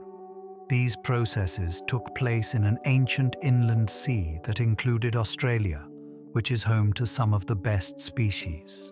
In addition to the light we see, each opal evokes the memories of forgotten rivers, rain, and the silent chemistry that transforms sand and water into fire that is permanently frozen in stone.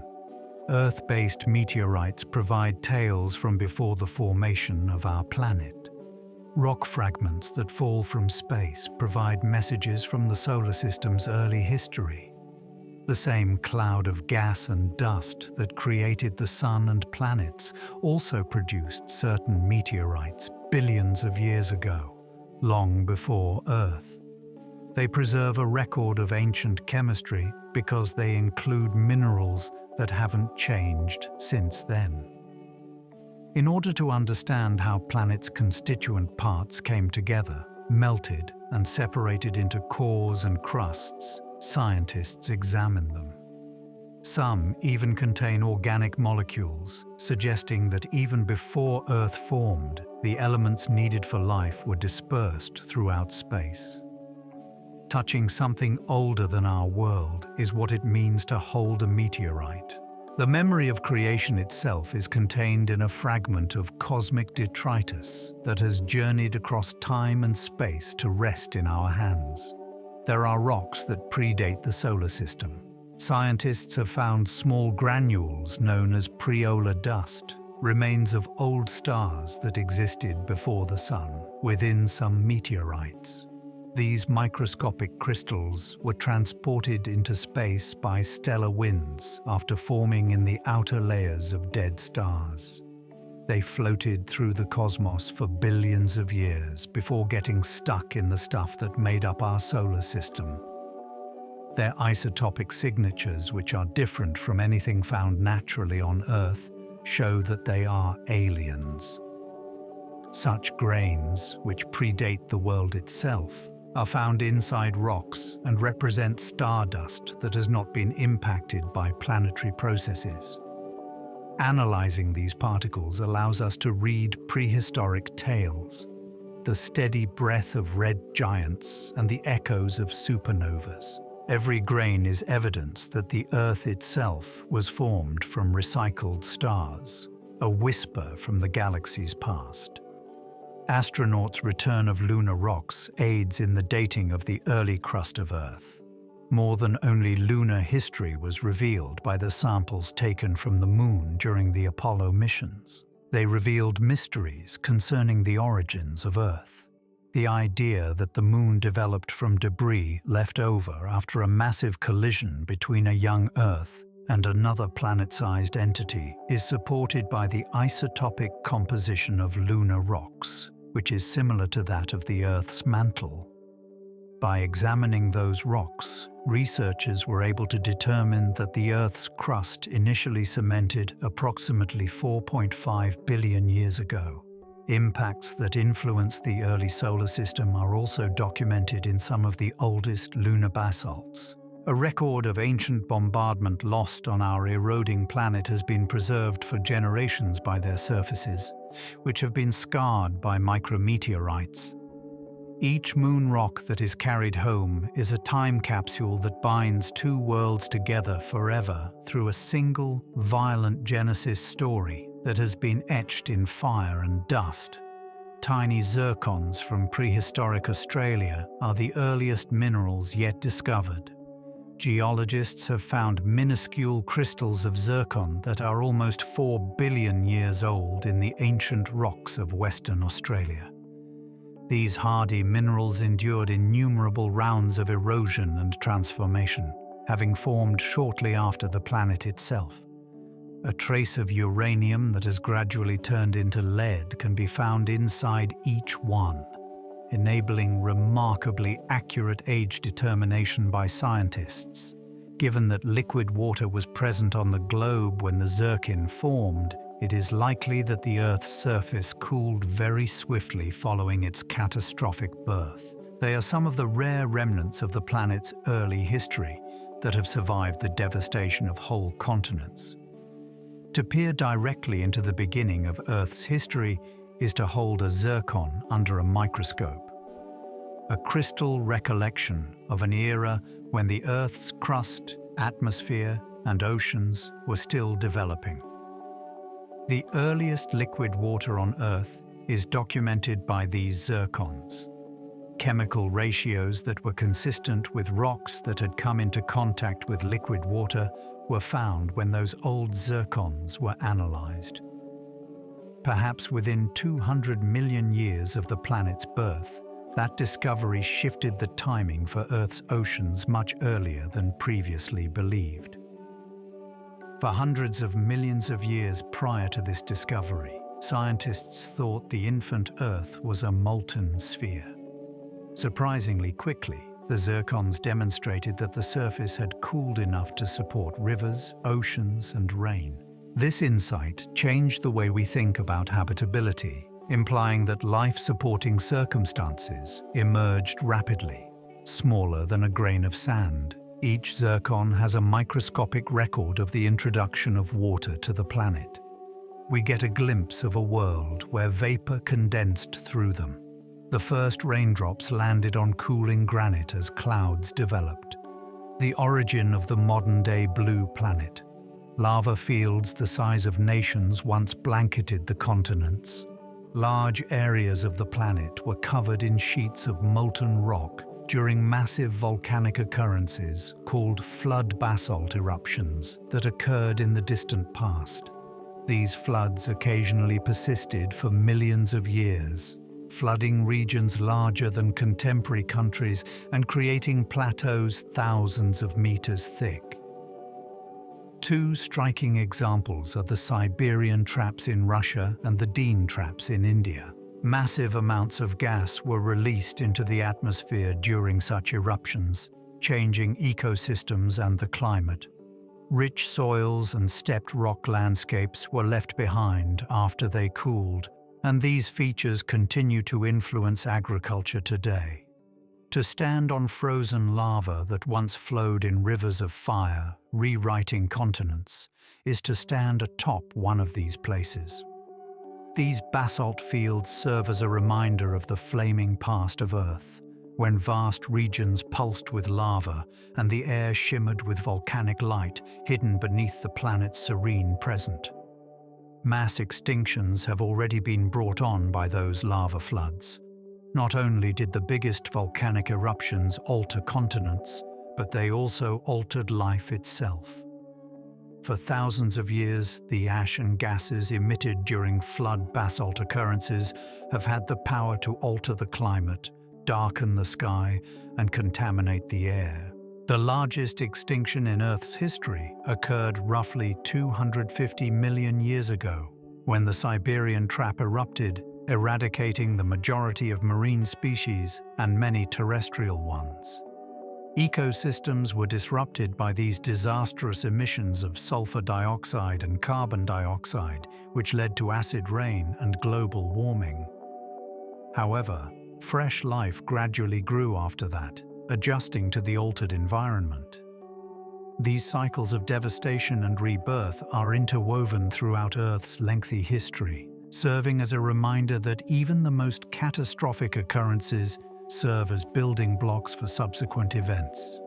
The seed of evolution, a subtle metamorphosis etched in stone and ash, is there in every extinction. Modern soils still contain ash from past eruptions.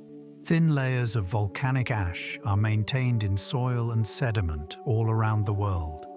Eruptions that happened thousands or perhaps millions of years ago are documented in silence. By using the distinct chemical signature of its minerals, each layer may be linked to its parent volcano, enabling researchers to match remote locations and create accurate chronologies of historical occurrences.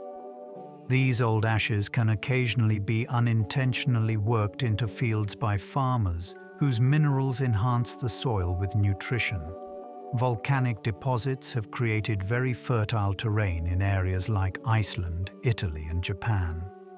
Digging into such soil is like touching the past. Life emerged from the ashes of the fire. In a cycle where destruction fuels creation and the remains of disaster support the silent persistence of growth, the same ash that once blacked out the sun now feeds crops and woods. In the past, the Atlantic Ocean was merely a lengthy rift valley. Africa and the Americas were formerly part of a single supercontinent before the ocean as we know it today. About 200 million years ago, deep fissures started to emerge between them, creating a huge split that filled with water as the continents moved apart. Volcanic activity caused the gap to grow over millions of years, creating a new ocean. The original line of separation is marked by the Mid-Atlantic Ridge, where new crust is still being formed today.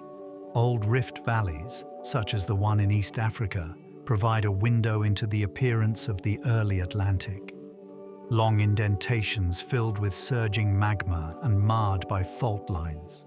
A fissure in the Earth's crust gave rise to what is now an ocean. Evidence that even vast oceans begin as little gashes in the rock that gradually enlarge to form entire worlds. Like a conveyor belt, the sea extends from the Mid-Atlantic Ridge. A mountain range tucked away beneath the waves in the center of the Atlantic is where new crust is constantly being created. In a steady, symmetrical flow, magma cools, pushes aside older rock, and rises through fissures. The movement of the seafloor itself causes the continents on either side to drift farther apart as a result. The cooling lava's magnetic minerals coincide with the planet's magnetic field's direction, producing striped patterns that document past reversals of the field. Scientists validated the hypothesis of plate tectonics by measuring these stripes, confirming that the seafloor does, in fact, spread. The process is undetectable but unstoppable, continuing at a rate of a few centimeters annually. Even as ancient crust is drawn lower at subduction zones elsewhere, this undersea conveyor of creation keeps the Earth's surface in perpetual living motion by expanding the ocean. On the ocean floor, black smokers are produced by hydrothermal vents, along the ridges where tectonic plates converge far below the ocean's surface. Through fissures and fissures, seawater seeps into the crust. It lowers until it comes into contact with molten rock, when it heats up to hundreds of degrees before rising once more, full of minerals and dissolved metals. Clouds of black material rise like smoke as the superheated water rapidly cools when it explodes back into the chilly ocean. Underwater chimneys of heat and mineral, these black smokers are constantly creating and dissolving. In the depths, they create piles of sulfur, iron, and other substances that shimmer subtly. All around them, a new species of life flourishes, living on chemistry rather than sunlight, while the water glows dimly from reflected particles. Every vent serves as a little universe and a live reminder that life on Earth continues to exist despite the constant darkness. Without sunshine, such vents sustain whole ecosystems. Life forms dense colonies near deep-sea hydrothermal vents far from the sun. Here, organisms rely on chemosynthesis, a process in which bacteria absorb chemical energy from sulfur and methane to make food, instead of sunlight. These minuscule producers create ecosystems that are unlike any other on Earth, supporting fish, clams, crabs, and giant tubeworms. Within meters, temperatures close to the vents can fluctuate from almost freezing to over 300 degrees Celsius. However, life not only endures but also flourishes. The discovery of these ecosystems in the 1970s fundamentally altered our knowledge of biology by demonstrating that life simply needs energy and water, not sunlight. Researchers now believe that cold worlds like Europa and Enceladus may have comparable habitats. The heat of the planet powers life on the once-abandoned dark ocean floor. A collaboration between biology and geology is continually developing. There, minerals create chimneys taller than homes. Minerals continuously fall from the superheated fluids that flow into the ocean at hydrothermal vent sites. They build up over time to form imposing chimneys that are more than 20 meters high. As long as the flow persists, these structures continue to build upward. Intricate columns that resemble cathedrals in the deep are formed by layers upon layers of sulfides and other minerals. Some crumble under their own weight and then get back up. The same kinds of metallic ores that people mine on land concentrate within these formations. Entire colonies of microbes and animals, each suited to the intense heat and chemical gradients, can be found on their shimmering surfaces. The chimneys of the vents smoke softly in the darkness, and they pulse like underwater volcanoes.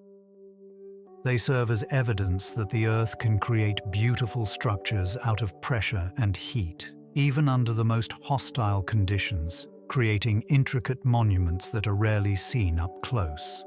Throughout history, the Earth's magnetic field has seen hundreds of flips. The magnetic poles of the planet have alternated between north and south on numerous occasions. These flips happen erratically. They can happen hundreds of thousands of years apart or millions of years. The magnetic field is produced by swirling currents of liquid iron deep within the molten outer core. The field diminishes, reorganizes, and ultimately reverses when these currents change. Volcanic rocks on the seafloor, where iron minerals align with the magnetic field as the lava cools, provide evidence of this continuous flipping. In this lengthy cycle, each stripe of opposite polarity represents a distinct moment. Even though it could take thousands of years to accomplish a reversal, life has continued uninterrupted through each one. Even the invisible barrier that shields Earth from cosmic radiation is dynamic, a living force molded by the movement of the planet's molten core, as the phenomenon reminds us. Compass needles would have been pointing south during those flips. Your compass would gradually start acting strangely if you were to stand on Earth during a magnetic reversal. Magnetic north would move closer and ultimately past the equator over generations, eventually pointing roughly south. As the magnetic field decreases, accelerates into several poles, and then re-establishes itself in reverse, these changes take place gradually. Because their magnetic materials are locked in the direction that was north when they formed, rocks retain the memory of such transitions. Scientists have been able to track the chronology of reversals and the pole's global movement by examining these old orientations. Reversals are common and normal throughout Earth's history, despite the disturbing nature of the concept. They have never resulted in atmospheric collapse or major extinctions. Rather, they demonstrate the geodamo's life, the deep, invisible engine that sustains the planet's magnetic heart across the millennia. The magnetic poles still drift by miles every year.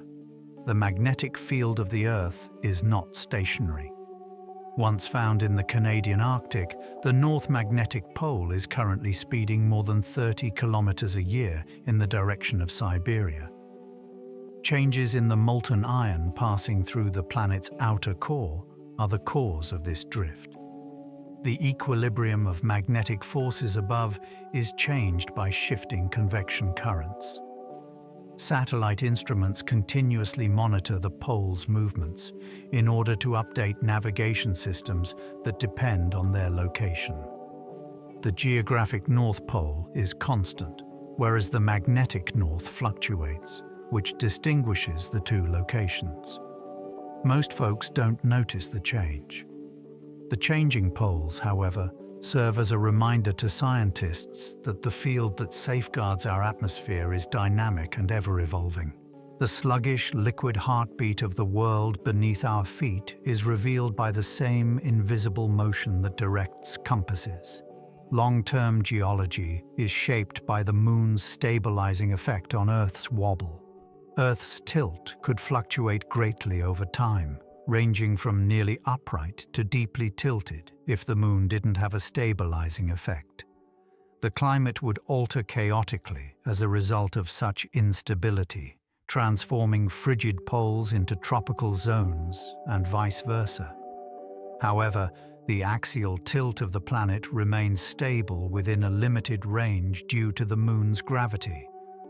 Long-term geological and biological cycles have thrived as a result of this stability, giving weather systems, ice ages, and ocean currents reliable patterns. By affecting erosion and sediment movement along coastlines, the tides produced by the Moon's pull also aid in the distribution of energy across the oceans. This silent companion in orbit overhead is largely responsible for the geological serenity and equilibrium between change and order on our planet. The Moon has been directing Earth's dance for almost 4 billion years without missing a single turn, and it is partly responsible for every gentle tide and cyclical season. Over thousands of years, coastlines are sculpted by moon-driven tides. The Moon's gravity pulls on Earth's water, causing the ocean to rise and fall daily. These tides do more than just shift waves over centuries. Whole coastlines are altered by them. Estuaries are carved, bays are widened, and sands that create beaches and deltas are carried by tidal forces. Cliffs are eroded, and nutrients that support marine life are transported by the soft push and pull. Large intertidal zones that alternate between land and sea are created in places where the tide range is more than 10 meters. Fish, birds, and other invertebrates all use these dynamic habitats as nurseries. Even the creation of barrier islands and continental shelves has been impacted by tides during geological time. The ancient and steady rhythm connects the patterns of sand beneath our feet to the motion of far-off celestial bodies. Today's shoreline is a dynamic sculpture that has been sculpted grain by grain by the Moon's careful breath. The live geological structures known as coral reefs are composed of calcium skeletons. Despite being filled with life, coral reefs are also enormous geological structures. A little limestone skeleton is constructed by each coral polyp, and these structures are stacked upward toward the sun over many generations. The upshot of thousands of years is a reef that is so large that it is visible from space.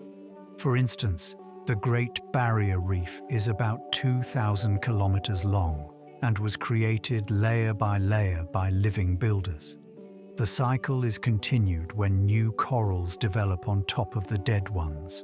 These formations store temperature and chemicals in their layers, acting as both natural barriers to safeguard coastlines and archives of maritime history.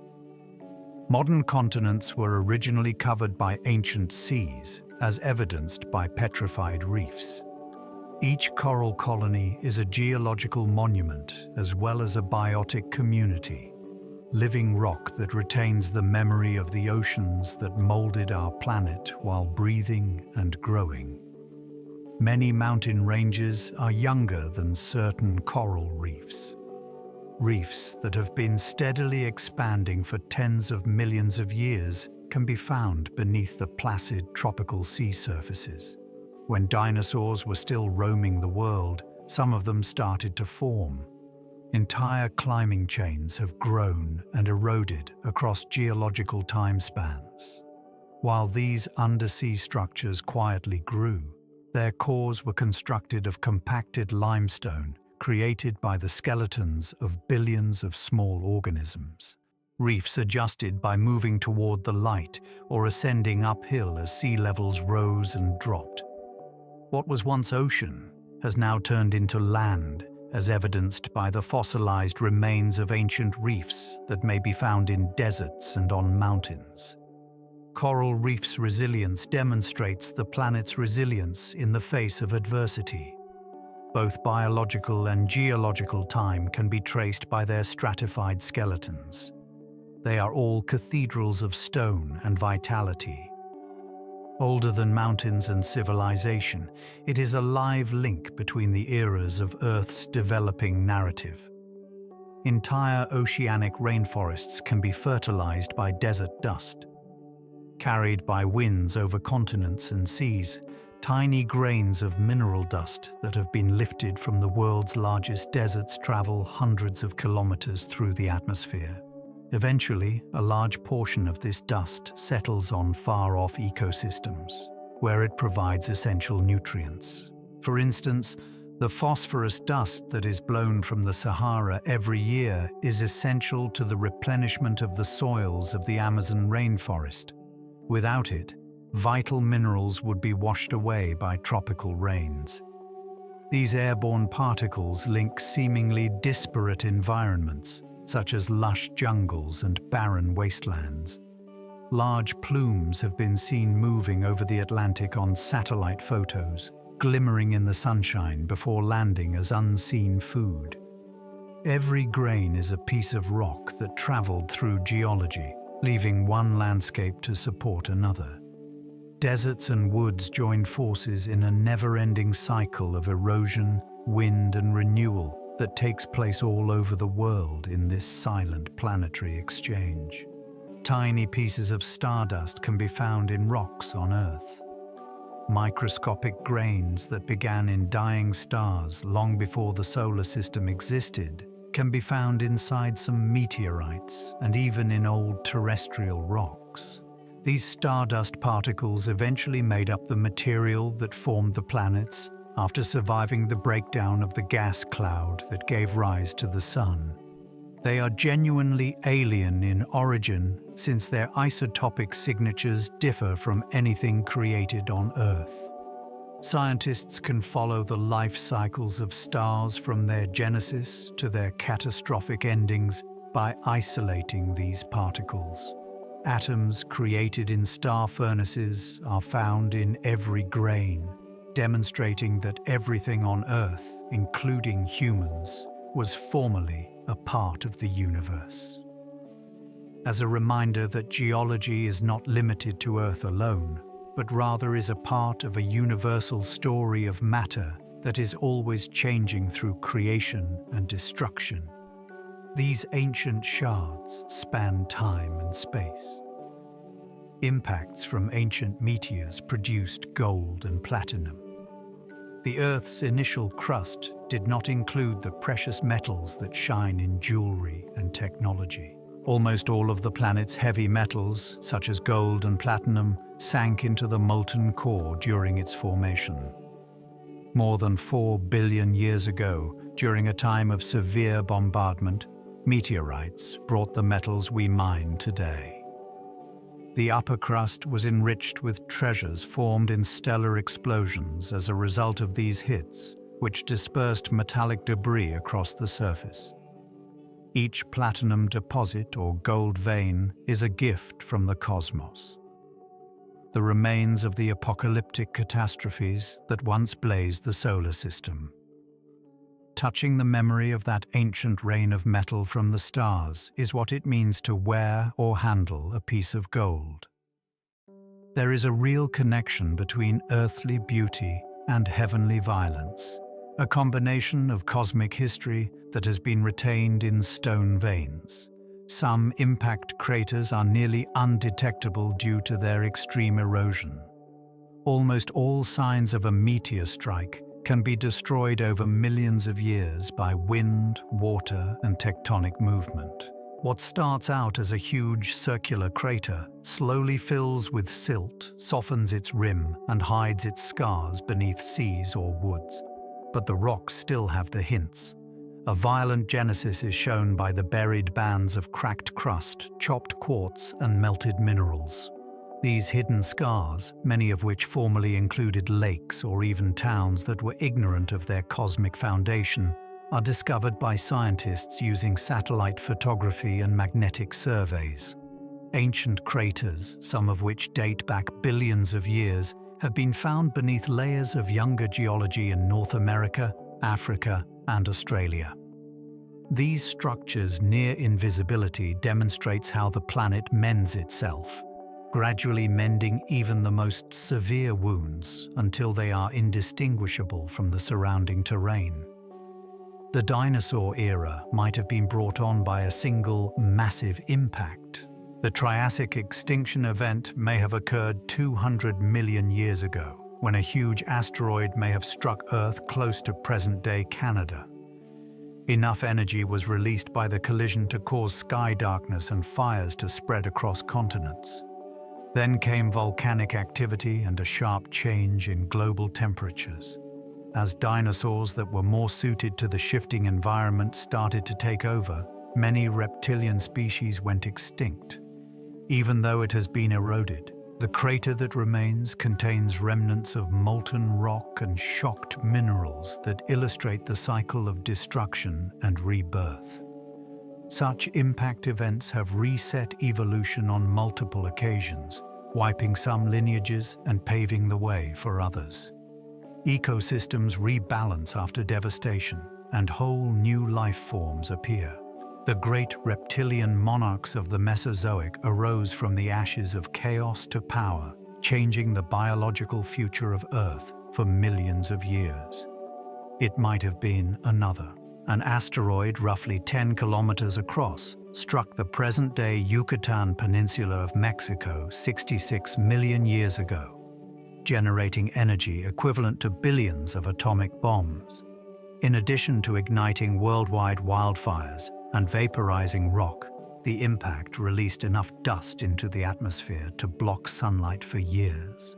Food networks broke down, photosynthesis collapsed, and over 70% of species, including the Navian dinosaurs, went extinct. Chicxulub, the crater it left behind, is still buried beneath limestone strata but has retained its exact shape. Evidence of extreme heat and pressure, a frozen record of one of Earth's most violent times, may be found beneath its rim. However, the emergence of mammals and ultimately humans followed that catastrophe. In the tale of the planet's perpetual wheel of change, destruction and creation are inextricably linked, as evidenced by the event that terminated one age and ushered in another. Ancient collisions have left behind hidden wounds all over the Earth's surface. Numerous impact craters are still visible, but innumerable others are hidden beneath younger rock, deserts, or oceans. By examining minute magnetic and gravitational irregularities that reveal circular patterns far below, geologists are able to find them. Some of these unseen scars are the locations of collisions that occurred so long ago that they may be traced back to the planet's early millennia. During that period, Earth was subjected to a barrage of impacts that changed the crust and maybe brought in the carbon and water needed for life. Even though they are hidden, these wounds are a silent testament to a stormy cosmic youth and form part of the foundation we walk on. Every new finding serves as a reminder that unthinkable brutality has occurred in our ostensibly stable world. The marks were eventually removed by plate tectonics and erosion. However, the memory is still present deep within the rock, patiently awaiting those who listen to stone to read it. Even now, hundreds of tons of fresh material are added every day by space dust. Grain by grain, our globe continues to expand. Tiny particles of cosmic dust float across space and land in Earth's atmosphere every day. They may settle undetected on land and water or burn momentarily as meteors. More than 100 tons of this stuff are thought to collect every day, according to scientists. The majority of it originates from debris that comets and asteroids drop while circling the sun. Microscopic spheres of this interplanetary dust, their metallic surfaces glistening under a microscope, have been collected by collectors in Antarctica and on rooftops around the world. Even though some of the Earth's mass has been lost due to erosion and gas escape, this accumulation has gradually increased over billions of years. By constantly exchanging substance with the universe around it, these particles serve as a reminder that the planet is still a part of the larger cosmos. Our globe is covered with a soft, unceasing shower of stars. Every mountain, ocean, fossil, and living creature is connected in a single narrative by geology. Nothing exists in isolation, as the history of Earth shows. Seas are stirred, rocks are recycled, and life-supporting circumstances are shaped by the same processes that raise mountains. Minerals document the profound processes that shape the continents, while fossils reveal how climate and geography influenced evolution. Every particle of sand once belonged to stone, and every river bears the memory of erosion. A continuous narrative linking land, life, and time has been woven together over billions of years by the cycles of weathering, volcanism, and plate movement. The language of that story is geology. Under our feet, the script is written in layers. It serves as a reminder that everything we see and touch is a part of a continuous metamorphosis, that the Earth is both ancient and alive, and that studying the Earth is like reading the planet's own autobiography. The planet's memory is inscribed in stone on the rocks beneath our feet. Each mountain, cliff, and stone represents a page in Earth's enormous journal. Their grains contain evidence of glacial eras, ancient seas, volcanic eruptions, and the gradual movement of continents. Their ages are determined by radiometric clocks, and the temperatures and animals of our ancestors are revealed by fossils and mineral patterns. Rocks may recall heat and pressure, drought and flood, and formation and deterioration. The big archive of time is made up of them all.